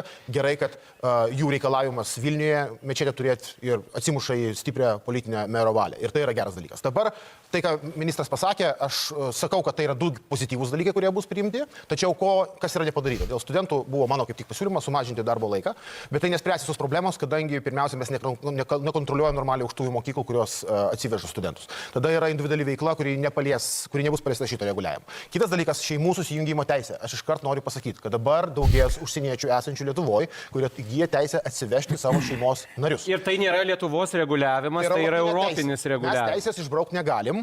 Bet ką mes galim padaryti? Galim įvesti saugiklius. Mano siūlymas, kuris pateikimo stadiją Seime praėjo, bet vyriausybė dėl palaikymo nerado, kad įvesti reikalavimą, kad jau atvykstantys suaugę žmonės iš kitų valstybių trečių mokėtų valstybinę kalbą. Tai saugiklis, kuris iš esmės tam tikrą prasme stabdytų šeimos susijungimą. Toks saugiklis, kuris, didžia dalimi neįveikiamas yra. Aišku, gali ten išmokti Pakistane per Duolingo kokią nors programėlę A2 lygių, bet tai jau reikalautų rimtų pastangų ir taip toliau. Gerai, keliaukim toliau, pone Savickai. Man tiesiog norisi atkreipti dėmesį, kad mes ypatingai politikų tarpe labai dažnai galim greitai sukurti didelį baubą ir tuomet pradėti ieškoti visokių argumentų, kodėl dabar turime imtis skubių priemonių. Bet baubų dar nėra, jūs sakot. Labai norėtųsi, kad mes į tai žiūrėtume tikrai profesionaliai ir adekvačiai. Turime apčiuopti, jeigu yra poreikis ieškoti naujų sprendimų, galime apie tai diskutuoti. Man atrodo, iniciatyvos, kurios gimsta, yra tos, dėl kurių reikia kalbėti. Bet aš labai bijau, kad pasimes vienas aspektas, kuris yra svarbus aspektas mūsų ekonomikos raidai. Mes turim suvokti, kad iš tų 200 su trupučiu tūkstančių trečių šalių piliečių su leidimais yra apie 100 000, iš kurių tik 5 000 yra aukštos kvalifikacijos specialistai. Ir čia yra esminis klausimas, kur neturim pamesti šio aspekto, kad mūsų ekonomikos augimui tai yra labai nedidelė proporcija, kurią mes sugebam tikslingai pritraukti. Mes turim kalbėti apie tai, kad mūsų sukūrima vertė, vienas pritrauktas aukštos kvalifikacijos specialistas sumoka per metus mokesčių daugiau negu 10 000. Tai yra rimtas prisidėjimas prie mūsų metinių valstybės pajamų ir tikslingas darbas su aukšta kvalifikacija, dėl ko jautriau reaguočiau šiek tiek į studentų dedamąją, nes studentas tai yra aukštos kvalifikacijos specialistas, kuris jau yra po truputėlį integruojamas į mūsų visuomenę ir jį labai lengva ranka išstumti. Gali būti irgi studentui nelygų, kai kurie tampa studentais tik tai tam, kad dirbtų. Teisingai valdomos rizikos, įgalinimas mūsų institucijų daryti takoskyras. Kaune bus tas, moderuos, kaip suprantu, tas ponas Marius, kur prieš tai irgi jis darė jų ir ten mane kvietė ir, nežinau, per protestą buvom susitikę su jie praeitą, žodžiu, Kaune bus Kasčiūnas Katleris mane ten kvietė, bet aš jau būsiu, man atrodo, į Vengriją išvažiavęs palaš 14, atrodo, 14 išskrendu, tada 18 grįžtu. O jau už savaitės. Valdyti tuos, kuriuos mes norim pritraukti ir tuos, kuriuos labiau norim valdyti rizikas, tai yra tas toksai jau ne politinis, o ramus, profesionalus, dalykiškas klausimų sprendimas. Pone Baranau, jūsų matymas. Tai aš manau, kad problema buvo tokia pasiekus, turbūt pyko tam tikrą lygį ir jūs pats rašėte be socialiniuose tinkluose apie kažkokius... Aš gyvenu Vilniaus senamiesty ir aš niekaip negaliu patikėti, girdėdamas tą 60 000 skaičių Vilniaus mieste. Aš sutinku, kad yra daugybė žmonių, kurie atvažiuoja iki 3 mėnesių, pabūna ten be 1, be 2 dienų, 3 mėnesiai, grįžta, vėl atvažiuoja, galbūt jie dirba, galbūt legaliai ar dar kaip nors. Ir tas tikrasis skaičius yra akivaizdu didesnis, bet mes kalbam šiuo atveju apie tai, ką galim kontroliuoti, apie tuos, kurie turi leidimą, ar ne? Tai ir norėjau pasakyti. Tai man atrodo, jau paskutinius 2 metus tai tikrai yra dedamas įvairiais projektais pastangos ir iš vyriausybės, ir opozicija siūlo daug dalykų. Ir, kaip minėjo ministras, praeitą savaitę mes apie tos amžinus studentus komitete svarstėm ir tas jau įstatymas pasieks. Bet faktas yra tas, kad paskutinius 2 metus Lietuvoje užsieniečių sumažėjo 10 000. Ir tai rodo, kad dėmesys yra skiriamas. Man ko norėtųsi turbūt labiausiai šioje vietoje ir aš palaikau, iš principo palaikau tai, ką Laurynas sako, kad turėtų žmonės lietuviškai pramokti bent jau kažkokiu lygiu, ar ne? Ir čia turbūt irgi valstybėje yra labai daug... pramokimas, A1 tai yra laba diena. Bet valstybėje yra dar daug darbo, mums reikia padaryti patiems, kad tai taptų realybė, nes šiandien pajėgumai mūsų, pavyzdžiui, tikrinti, kaip moka žmonės lietuvių kalbą, yra apie 2000 žmonių per metus. Ir mes puikiai žinom, kad yra ir įstaigų, kurios piknaudžiauja, pardavinėja tuos diplomus, kad kažkas moka lietuvių kalbą. Ir visą tai taip pat yra svarbu įsiaiškinti, kad valstybė sudarytų sąlygas tiems žmonėms, kurie uždirba čia Lietuvoje ir moka mokesčius, išmokti tą kalbą. Pone Kasčiūnai? Reali kontrolė, šiokia tokia kontrolė migracijos prasidėjo tada, kai dar mūsų nueinanti vyriausybė įvedė kvotą. Tai 25 000 kvota dabar yra, maksimum gali būti 40 000 pagal įstatymą. Ir tai yra pirmas bandymas šiek tiek valdyti migracijos procesus, kur mes, matyti, nesprendžiam, tai yra tikslingai netaikom, į kokias šalis, iš kokių šalių galėtų migrantai atvažiuoti. Kita vertus, reikia labai aiškiai pasakyti, kad gali būti įvairių skirtingų variantų. Pirmas variantas iš tikrųjų tie 5 000 talentų. Taip, tai reikia mūsų visai ekonomikos, aukštai ekonomikai, pridėtinę vertę kūrenčioms ūkio šakoms, ten gali būti atskiras režimas. Ten, kur atvažiuoja tiesiog kaip darbo jėga. Tada galime įvesti tai, ką dabar matyti turėsim šiais metais svarstyti, tai yra 2 metus atidirbi, išvažiuoji. 2 metus atidirbi, išvažiuoji. Va, tokį ir tada nei jokių iš karto aišku, kad nebus pratęsta. O gali vėl grįžti tik po pusės metų. O tie, kurie jau yra, tai jau tu nori pasiteisinėti laikiną leidimą, tai tu parodi, kad tu čia nori gyventi, gerbi Lietuvą, moki valstybinę kalbą, pasirašai svečių knygų ir toj svečių knygoje įrašytų taisyklių laikaisi. Todėl reikia įvesti, kad pratęsinėjant gyvenimo leidimą čia turi parodyti valstybinės kalbos žinias. Ministrė, tą esame jums pasiūlę, tai tą tiesiog reikia įrašyti į įstatymą. Visuomenė turi daug baimių. Ekonomika turi nemažai poreikių. Tikrai. Ir valstybės uždavinys yra suderinti visuomenės baimės, iš ankstinį nusiteikimą, dažnai nenorą gyventi šalia žmonių, kurie yra tiesiog daugeliu atveju. O čia aš nežinau, o man va čia biškai įdomu. O kaip yra taisyklės Lietuvoje, nes čia turbūt apie ką jie kalba, tos pagrindė ta diskusija apie tos pirmos kartos imigrantus, kur atvarė tiesiog žmonės. Bet šito klausimu gerai, o jeigu tie žmonės, tarkim, arba su šeimom, arba, tarkim, vaikai čia, ar gimsta, ar panašiai. Kaip? Ar yra kažkokios taisyklės? Greičiausiai nėra. Kaip juos tada kuo geriau integruoti? Jie eis į lietuvišką mokyklą, aš kaip asiuminu. Jie kalbą išmoks jau tada, namie greičiausiai su tėvais kalbės savo kalbą, tipo, bet tada jie išmoks lietuvių kalbą. Turbūt čia... Nes jie negalės jokią kitą ten mokyklą turbūt ir eiti. Privaloma bus jiem į lietuvių. O va čia klausimas, jie gali rinktis, kokių mes mokyklų čia turime, aš net nežinau. Nes kaip tipo, nes tie žmonės, ten 2 kartą ar jau 3 kartą, tai visiškai lietuviai techniškai tada jau turėtų patapti. Jeigu, bet aš nežinau, kiek iš visų šeimų yra migrantų. Skaičius migrantų kiek iš tų 217 000 yra su šeima, ar su vaikais tuo labiau. Čia bus dar mažesnis skaičius, čia bus, aišku, mažesnis, bet bus, jaučiu, labai net mažas skaičius. Kitokie ir taip toliau, neturiu omeny kažkokių ten žmogaus teisų klausimų, bet, religija, šeimos dydį, kas yra ten, nežinau, daugybė dalykų, kurių turbūt žmonės turi įvairiausių baimių visuomenės dalykų. Tai kaip tą suderinti? Tai pirmą dalyką noriu pasakyti, kad labai girdžiu ir viešai kalbama, šiandien leidimas laikinas gyventi yra 24 mėnesių, jis šiandien yra 2 metų, tik aukštos kvalifikacijos turi 36 mėnesių, tai yra 3 metų, jų yra 5 000, tai kova vyksta ne tik dėl darbuotojų vairuotojų, kaip aš girdėjau, bet vyksta ir dėl proto. Tai tie žmonės aukštos kvalifikacijos, tai yra tie žmonės, kurie atvažiavo į Lietuvą, arba studentai, magistrai, kurie baigė mokslus, jų yra kažkur tai apie 8%, kurie lieka Lietuvoje. Tai yra irgi mūsų kova už protus, už ekonomiką. Dėl to, kad gynybos biudžeto reikia, BVP auginimo reikia, mes suprantam, kad tai turim veikti. Bet yra ir saugumas. Mes apie tai ir kalbam, apie subalansuotą migracijos politiką. Mes kiekvienais metais atnaujinom sąrašą rizikingų šalių, iš kurių greičiausiai nenorėtume matyti Lietuvoje, kad jie atvyktų. Tie sąrašai yra sudaromi kartu su VSD, su kitomis tarnybomis. Žiūrim, kokia yra kriminogeninė galbūt situacija būtent tų grupių. Ir tuose šalyse per išorinius tiekėjus mūsų paslaugų mes maksimaliai ribojam jų patekimą į mūsų šalį. Taip, jeigu tai yra studentai, jeigu tai yra galbūt šeimos susijungimo, nors praeitais metais tokių turėjom 103 asmenys, man atrodo, kurie atvažiavo ir kurie... Per šeimų susijungimą. Per šeimų susijungimą. 103 asmenys. Taip, galima tikėtis, kad jų gali būti daugiau. Bet tikrai mes šiandien esam šalis, kuri yra atvažiavau, padirbau, išvažiavau. 103 asmenys, kiek čia šeimų? Nežiūrėjot giliau? Aš čia fanas Kondratovičiaus, nei kažką, bet man atrodo, sausi duomenys, kaip pateikė, ir jis pateikė gan realius skaičius, be jokio ten ypatingo gąsdinimo, nei ignoruoja kažkokią problemą, bet esmė, kad šiuo metu tos kažkokios panikos ir neturėtų būti. Tiesiog racionaliai priimam sprendimus, nesiklausom Sinicos ir viskas gerai bus. Bet žmonės labai jau bijo šitą temą ir labai radikalizuoti yra iš tikro, tokių kaip Sinica beje. Radikalizuoti iki negalėjimo, kad čia dabar jau viskas Lietuvai ragai, jau getai poryt susidarinės, kad čia privažiuos visi su šeimom. O realiai skaičiai, kaip pasako, kiek asmenų tokių, čia nėra tų skaičių. Jau nežiūrėjom, bet galim patikslinti. Dėl to, kad tikrai sąlygos šeimų susijungimo yra labai griežtos. Tai yra, pas mus turim įvykdyti ir reikalavimą pagal pajamas. Ačiū, Vilytė. Turim vykdyti reikalavimą pagal plotą gyvenamą. Ir taip yra, taip. Tai tikrai yra nemažai. Bet aišku, aš nesakau, kad tai nereikia stebėti. Tai reikia stebėti, žiūrėti, kokia yra situacija. Prašau. Tai trumpas komentaras yra būtent labiausiai su to susijęs, ką ministras šiaip labai teisingai bando sudėlioti, kad yra ekonominė dalis, kuri atveria... Sakykit, ne faina Lietuvoje gyventi, Mes nesam Švedija, kur ten 30% tūkstančių milijonų migrantų, policija negali niekur važiuoti, nes visur bijo. Nesam ta šalis, o mes esam Lietuva, va. Migracija pas mus kontroliuojama, protingi žmonės su akcentu, pasako realybę. Valdžia rūpinas ir demografinę padėtim, diskoteką organizuoja. Jūs sakykit, netobula šalis,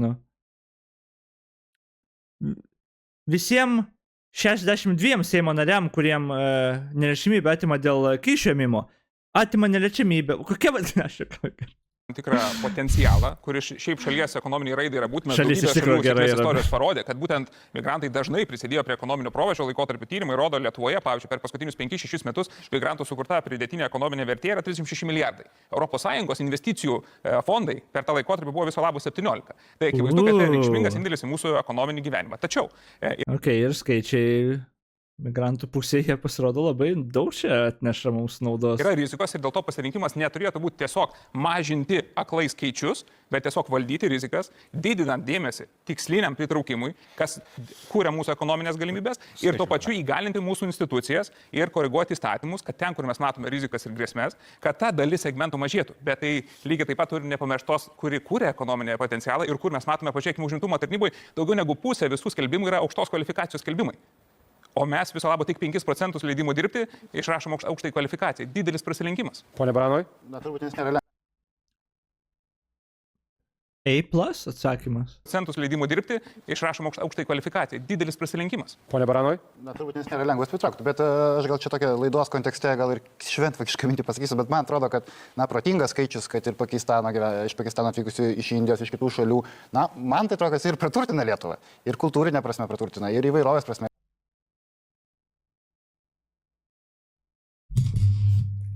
Ką?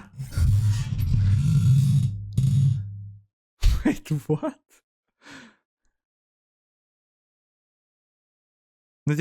Sure. Įvairovė...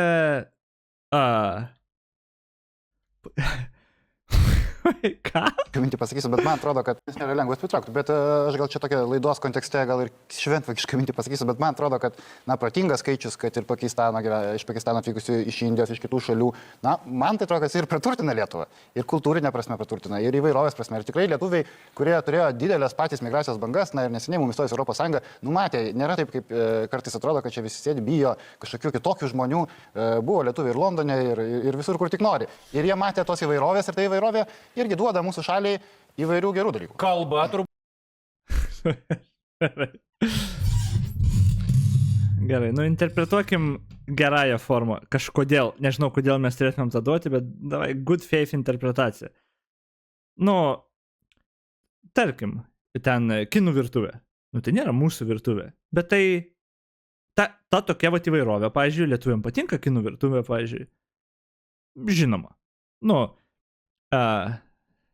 Kurios jūs ten šalyje sakė, Pakistanas, tarkim. Pamatyti žmogų ten, ar galima, sure. Vėlgi, apie ką mes čia kalbam? Fine. Tai nėra, kai jis čia sako, kad davai, visus pakistaniečius, kuo daugiau čia emigrantų, kuo daugiau skirtingų kultūrų, kuo daugiau religinių fanatikų. Jis ne tą sako. Man atrodo, taip kaip nuskambėjo, čia labai tragiškai. Bet sure,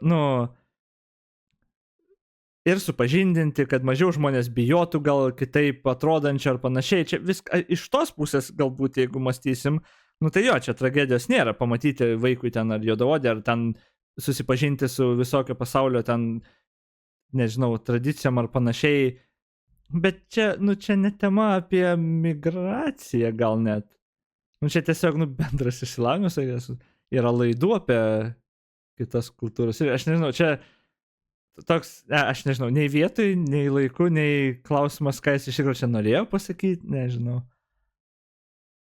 Bet jo, jeigu jie atsineša savo religiją, tai griežtai ne. Jeigu savo virtuvę, tai čia dabar atidaryti gali kioskus čia. Jo, aš nežinau, ką jis čia norėjo gal net pasakyti tiksliai, koks čia argumentas buvo, bet kinda wild skambėjo. Būti ir apie balansą, ko ir visuomenė tikisi iš valdžios. Kažkokios vizijos. Iki kiek per metus, į kurias kryptis, atsakingai, pagalvotai ir taip toliau.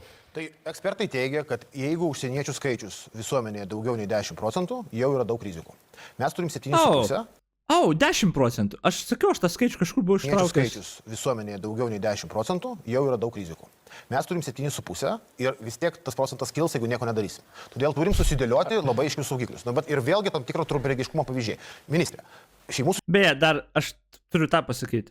10%, kaip pasakė, tada vos net tik 10 pasiekė, atsiranda masyvios problemos iš karto. Tai nėra teisybė. Tiesiog pradeda, didėja, po truputį didėja. Ties 10% ta riba jau turbūt, kai pradeda pastebėti visuomenį. Kitas dalykas yra, kol kas, man atrodo, tos skaičius, kai ima, tai žiūri pagal pavyzdžius, kurias turėjom.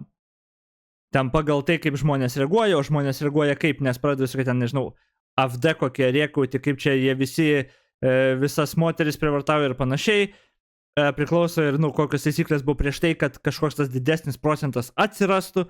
Jeigu tu realiai galbūt sutvarkai tą imigracijos politiką, kaip jis sakė, gan gerai, jeigu atfiltruoji, kas atvažiuoja kažkiek, tai gal tada ir 15 ir jokių rizikų nebūtų. Jeigu ir 15% pasiektų, gal nebūtų. Nes čia tame yra problema.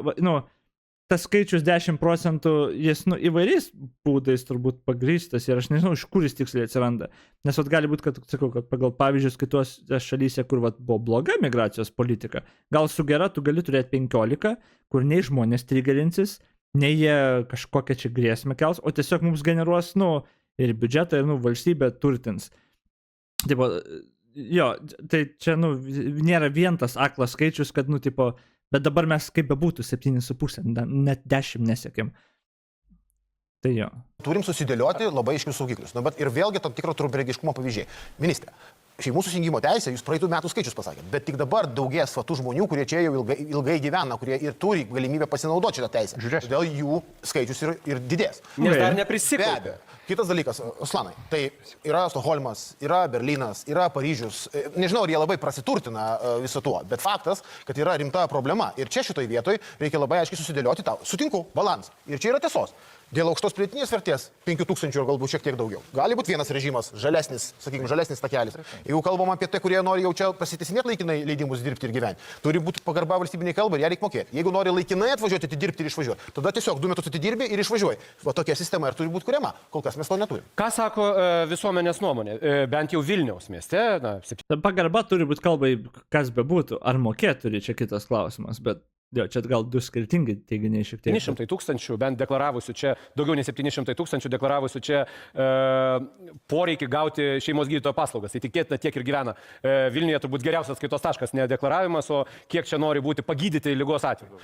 Tai virš 700 000 žmonių gyvena, jų apklausa. 2/3 sako, kad jeigu migracijos problema nebus sprendžiama, jie ateityje kels rimtų problemų. Taip galvoja visuomenė. Tai problema akivaizdžiai perspektyvoje. Visuomenė problemą, galimą problemą mato. Tai apie praeitus metus mes išsiuntėm 1700 trečiųjų šalių piliečių, kurie kažko tai padarė blogai arba netitiko reikalavimus, tai tikrai nemažas skaičius, kurie paėmėm ir iki sienos palydėjom ir išsiuntėm. Tai tikrai stebėm tą situaciją, žiūrim, tikrai nemažai darbo imigracijos departamentas turi ir mūsų policija kartu ir pasieniečiai. Tas darbas yra vykdomas, galbūt visada nori geriau. Ir čia aš pilnai sutinku. Kalbos žinojimas buvo vienas pasiūlymas, kurio mes ir vyriausybė pritarė. Iš tikrųjų, mes matom, kad daugėja tokių migrantų, galbūt, kurie atvažiuoja dirbti ir turi teisę, tarkim, jau gauti nuolat gyventi Lietuvoje, bet jiems patogiau yra gauti laikinai, nesimokinti kalbos. Mes manau, kad galbūt, jeigu per 8... Laikinai patesinėja ir iki jeigu mes sakome, jeigu per 8 metus, man atrodo, pačio jūsų ir pasiūlymas buvo kurtas, gyvena daugiau negu 5 metus, turėtų jau žinoti. Dėl to, kad faktiškai papuola į tą sąlygą, kada jau gali išimti nuolat gyventi. Aišku, nebūtinai mes turime priversti tai daryti, mums galbūt nėra naudinga, tai šitą mes irgi palaikom, bet kalba, žinojimas kalbos, tai nebūtinai yra integracija. Integracija yra paslaugų gausa, tarkim, jų kalba. Tai, tarkim, žmonės dažnai, kiek mes matom, aš pats iš Vilniaus rajono, tai iš administracijos mes pradėjom vykdyti programą integracijos būtent trečių šalių piliečių. Jie dažniausiai būna atriboti nuo gyvenimo. Ta kalba, tipo, kaip aš suprantu, ta tikroji integracija. Ta kalba, ką jinai padėti turėtų. Tai, pavyzdžiui, jaunam vaikui ar panašiai, jeigu tu kalbą moki, tu bendrausi su vietinė kalba. Ir tu perimsi kultūrą mūsų kalba, tipo. Kaip čia? Nes žmogus, socialinė būtybė, jis perima dalykus iš aplinkos ir aplinka jį formuoja vis tiek. Ir problema tokia būna, kad jeigu kalbos nemoki, tu bendrauji galbūt su savo šalies migrantais irgi, jūs nieko, kaip ir neperimsit, jūs tiesiog gyvensit su savo, viskuom kitoj šaly. Ir jeigu kalbą ir išmoksi tada, tu nebūtinai bendrausi su lietuviais, irgi. Bet čia esmė, kad, tu turi bendrauti su lietuviais ir labai gerai būtų, kad lietuvių kalba ir, ypač jeigu kalbam apie tos antros kartos, kur jeigu augi aplinkoje ir kalbi tą kalbą, tu ir bus lietuvis realiai. Žinosi ir mūsų bairius, ir panetkės, ir, tą kultūrą. Tu būsi kultūros realiai, čia tu integruotas būsi per tą augimą, tipo. Bet tas, kur šiaip tiesiog atvažiuoja, kažina, pirmos kartos migrantai gali ever integruotis iš tikro. Jie gali pritapti, gali iš tikro kai kurie, man atrodo, labai exceptional žmonės ir išmokti gal, tipo, perimti vieną kitą. Jie gali biškai apsišlifuoti, apsitrinti, bet man atrodo, net jeigu jie kalbą mokės, jau susiformavę žmonės, kažin ar jie tikrai integruosis. Aš kažkaip, aš nematau kaip, ten jeigu, įsivaizduokit save, jeigu ten būtų tau 10 metų ar ten 8 metų ir tu užaugi tam tikroje aplinkoje, jų kalbą kalbė, jų bairius paskui užaugsi suprantant, tu perimsi ir ko jie klauso, ir kaip jie kalba, iš ko jie juokiasi, ten kaip elgesi per tam tikrą renginį, ar, kas yra priimtina, kas ne, nes, vaikai ten paduchins tave, jeigu nesielgs normaliai.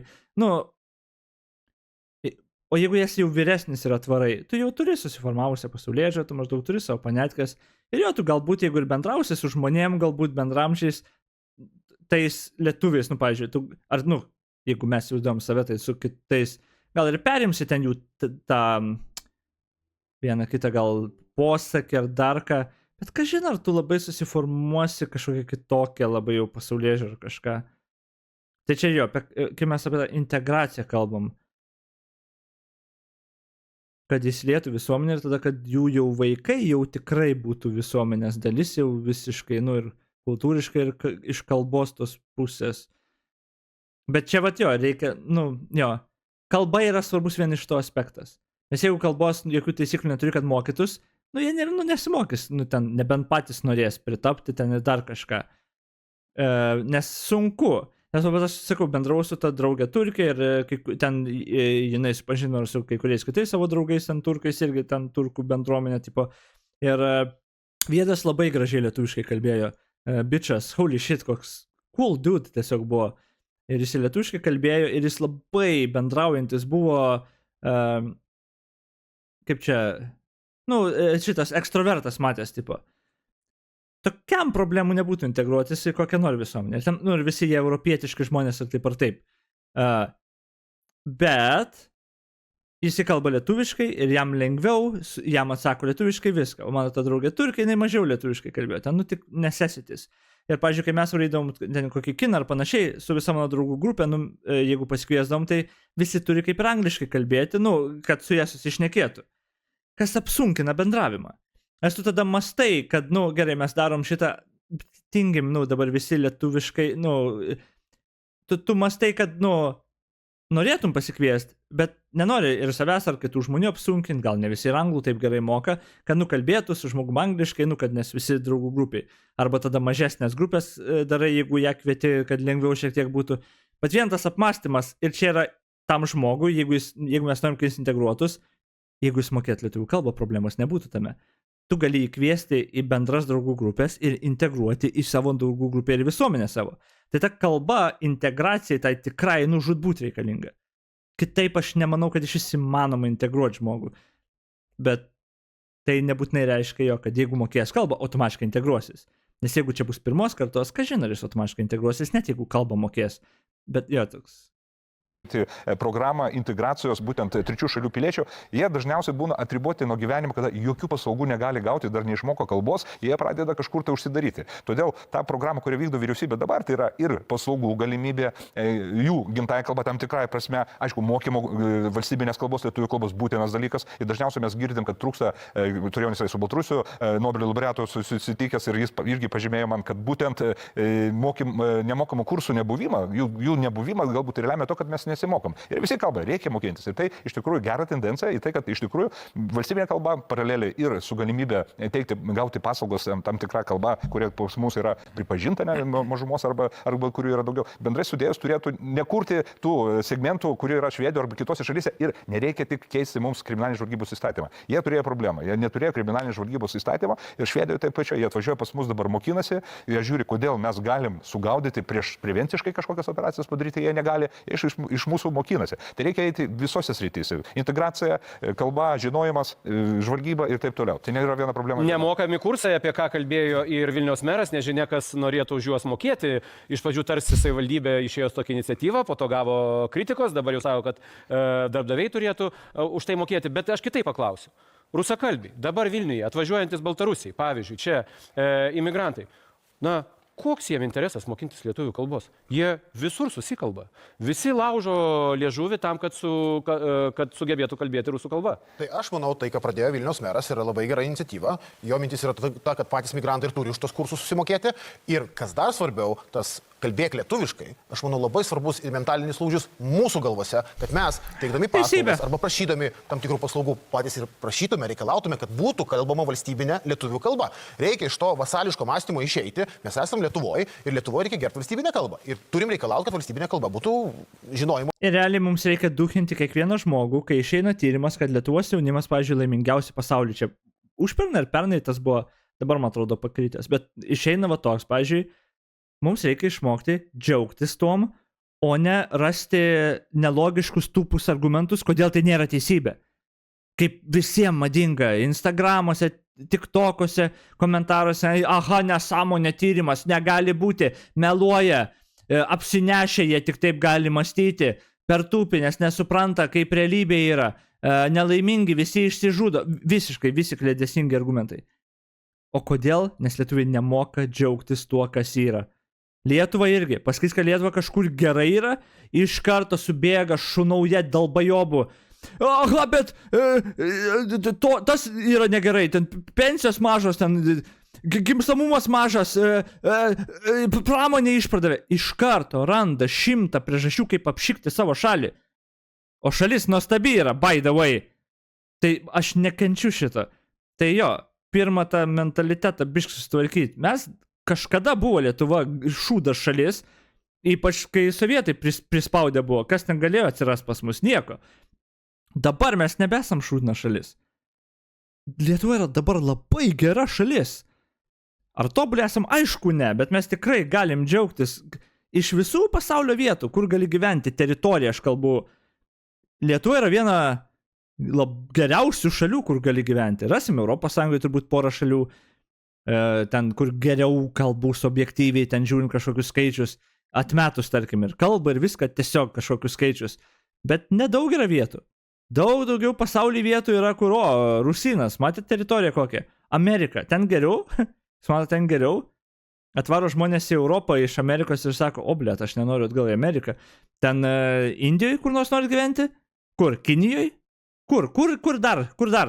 Tipo, ir tada Lietuvoje, suprasti reikia, kad mes labai geroj šaly gyvenam su problemom, žinoma, bet nustot duhinti ir jaustis, kad mes niekada negalim nieko džiaugtis, kai kažką mes gerai padarom. Nes iš to tada ateis ir kad tu pradėsi tą lietuvių kalbą, kaip čia labiau tas mentalitetas, apie kurį Kasčiūnas ir visi kalba, kad, mes galim didžiuotis lietuvių kalbą iš tikrųjų. Ir mes galim, nori pas mus gyventi, davai tu kalbėk lietuviškai, ne aš prisitaikysiu. Galima, tikrai žmonėm įprasto, bet man atrodo, pradžia yra tiesiog nustoti šiktant Lietuvos kiekvieną akimirką, nesąmonė kažkokia. Lygis būtų tinkama. Pone Savickai, tada ponas Branas. Ir pratęsiant mintį, čia tikrai, man atrodo, čia prieštaravimo net ir nerastume čia tarp mūsų diskutuojančių, vien dėl to, kad akivaizdu, kad tą kryptim reikia judėti, tik tais pats principas, koks turi būti. Ar jis turi būti tik tais bausmės pagrindu, ar turime pirmą sudaryti sąlygas tiems, kurie nori. Ir tos sąlygos gali būti, kad turi būti prieiga kursų tie, kurie nori. Turi būti sudarytos galimybės, ar tu dirbdamas... Dabar tokių galimybių, pabrėšiu, nėra. Aš kaip stiprus kartu atstovas galiu paliudyti, kad mes kaip organizacija esam finansavę ukrainiečių mokymasi, tam skiriam tam beros 20 000 eurų Lietuvos žmonių paramos, tam, kad galima būtų ukrainiečius čia karo pabėgėlius mokyti lietuvių kalbos, nes nėra tokių paslaugų. Ir tai yra valstybės teisingo, valstybiško požiūrio pagrindas, kad turim užtikrinti prieinamumą tokių paslaugų ir jeigu nesirenkama naudotis tomis paslaugomis, tuomet turėti kažkokias pasiekmes. Kitaip sakant, turim pasiūlyti žingsnį į priekį, bet nesinaudojantiem turėti pasiekmių sistemą. Tai būtų atsakingas toks valstybiškas požiūris į tai, kaip daryti tą integraciją ir ypatingai kalbinę. Pone Baranai? Taip, tai aš irgi noriu pasakyti, kad tų paslaugų šiek tiek yra, bet turbūt didžiausia bėda yra tai, kad jos decentralizuotas. Kažką daro universitetai, kažką daro viena ministerija, kažką daro kita ministerija. Jas reikia... Nevyriausybinis sektorius daug daro, mokydamas ypač karo pabėgėlius. Tai aišku atskira tema. Bet bendriau kalbant, būtent ta migracija, kai jūs sakote apie 10%, tai daugiau negu 50% mūsų migrantų yra iš arba Baltarusijos arba Ukrainos. Aš nežinau, ar teisingai yra skaičiuoti juos prie tų, kur jūs sakote, kurie jau pakeis ten Šaryje kažkokiai įves Vilniaus gatvėse ir getus. Vargu, ar ir Baltarusiai čia bent kažkiek kitą pusę. Kitą metą yra savivaldos rinkimai, ponė Kasčiūnai, ir akivaizdu, kad bent keliuose didžiuosiuose miestuose tai jau bus didelė rinkimų tema. Tikrai taip, ir dar apie ką reikėtų pagalvoti. Ir populistai gali tai išnaudoti irgi. Socialdemokratai. Tai kaip Benkunskas, ne? Tai mūsų pasiūlymom. Žinot, kad nuolatinis gyventojas, ne Lietuvos Respublikos pilietis, bet turintis nuolatinį gyventojo statusą, jisai turi teisę balsuoti savivaldos rinkimuose. Tai mes buvom pasiūlę padėję ant stalo pasiūlymą tokį, kad Rusijos federacijos Baltarusijos piliečiai tiesiog negalėtų balsuoti, kaip negali Latvijoje, kaip negali Estijoje. Reikia imti šitą dalyką susitvarkyti, nes Ruslanai, Baltarusijos diaspora turi kitų rizikų, žvalgybinių rizikų, kurie nuolat grįžinėja į režimo šalį, kur gali būti verbuojami, gali gauti užduočių. Tai yra galbūt ne ten islamiškojo fundamentalizmo problema, bet tai gali būti kita ardomoji veikla, kiti dalykai, kurie mums irgi yra pavojingi. Gerai, mūsų laikas beveik baigęs, paklausiu visiems tą patį klausimą, ministrė, nuo jūsų. Neatsakinėkite dėl grėsmių nacionaliniam saugumui, apie tai jau tikrai daugybę kartų yra diskutuota ir manau, kad čia iš esmės Laurynas Kasčiūnas apibendrino tas rizikas. Mečetė Vilniuje. Bendruomenė yra, noras bendruomenės yra. Kaip jūs matot, reikia leisti ar ne? Aš Nemėžį gyvenu, aš mečetį turiu, problemų tame nematau. Nemėžį yra mečetė. Bet aš manau, kad... Nemėžį yra totorių mečetė. Yra sunitų musulmonų mečetė. Sunitų musulmonų religija yra pas mus pripažinta vienas iš tų pripažintų. Žinoma, taip. Tai aš nemanau, ar politikai gali labai daug kištis į teisėtų dalykų atsiradimą. Aš apie tai. Bet nuomonę turit. Vilniui norėtų statyti, turėtų statyti ar ne? Jeigu yra galimybė, jeigu atsiras ta mečetė, aš manau, kad tai yra teisėtas Lietuvos piliečių noras turėti sakralinį objektą, maldos namus. Tai aš nežinau, jeigu kitaip pas mus, mes tada sakom, pagal konstituciją, tada mes prieštraujam konstituciją. Pone Baranovai? Valstybė pati pakvietė žmonės dirbti į šalį, jie pagal visas tvarkas čia atvyko ir jie dirba. Ir jie, negali, kaip sakė praeitoje laidos daly, 2 metus dabar nesimelsk. Kai grįši atgal į savo šalį, tada vėl galėsi melstis. Tai jeigu yra tas poreikis, kitai būna nelegalios mečetės. Mesgi žinom, kad Mes neturime encouraginti iš vis religijų, fuck that shit. Vilniuje yra. Daugiabučiuose jie pasidaro. Tau nieks nedraudžia melstis, by the way. Tu gali melstis. O konstitucijoje kas parašyta, kad ten tikėjimo laisvė ir panašiai, viską tai nieks to neuždraudžia. Bet ar yra konstitucija apie statybų laisvę religiniam objektams? Aš nežinau. Ne, sakau, religijos blogis religija. Mečetė. Yra tokių dalykų. Kokiem Taip, Man atrodo, mūsų socialdemokratai nesupranta, apie ką kalba. Jūs pasidomėkit, kaip kūrėsi antrasis muftijatas Lietuvoje. Tai jisai kūrėsi per perėmimą tų pačių maldos namų iš mūsų lietuvių totorių. Formuojasi bendruomenė, kuri yra paveikiai įvairiom trečiosiom įtakom. Čia ne apie Lietuvos piliečių apsisprendimą. Čia kalbam apie tai, kad tai gali būti įvairių misionierių traukos centrų, kaip tik visiškai. Beje, lygiai tą patį krikščionis taigi darė pro bažnyčią, savo įtaką skleidė visą laiką ir dabar skleidžia ir panašiai, tą religinę savo dogmas nuodė žmonėms smegenis šimtmečiais, tūkstantmečiais. Tūkstantmečiais, jo. Tai jo, iš tos pusės, kodėl mes kitą religiją turim šitaip irgi leistis, bet jo, aš sakyčiau jo, visas religijas. Nei vienos, nei kitos. Religija yra cringe. Nekontroliuojami procesai. Tai arba valstybė susidėlioja saugiklius, pažiūrėkit, kiek vakarų Europoje problemos yra su imamais ir taip toliau, kiek bandė valstybės dabar keisti tos dalykus, kai buvo jau per vėlų. Tai nepadarykim, kad būtų per vėlų. Lukas Savickas? Negalima išyti pasiekmių su priežastim. Šiandien mes Nematau nieko blogo su maldos namų egzistavimu tol, kol jos moka mokesčius. Aš tai matau labai daug blogos apsitai religijoje, bet okei. turime jau tam tikras Nebe pasekmes ir mes turime kartosiu savo to pačio. sistemą, kur religijos laisvė ir teisės yra numatytos. Bet esminiai veiksmai turi būti susijęs su mūsų migracijos rautų valdymu ir tų pasiekmių užkardimu iš anksto. Čia turime įgalinti savo institucijas ir reguliuoti savo kvotas ir kitus įstatymus. Kągi, ačiū laidos dalyviams, ačiū žiūrovams. Okei, supratau. Koks vakaras ilgas, kaip širdį man gelia.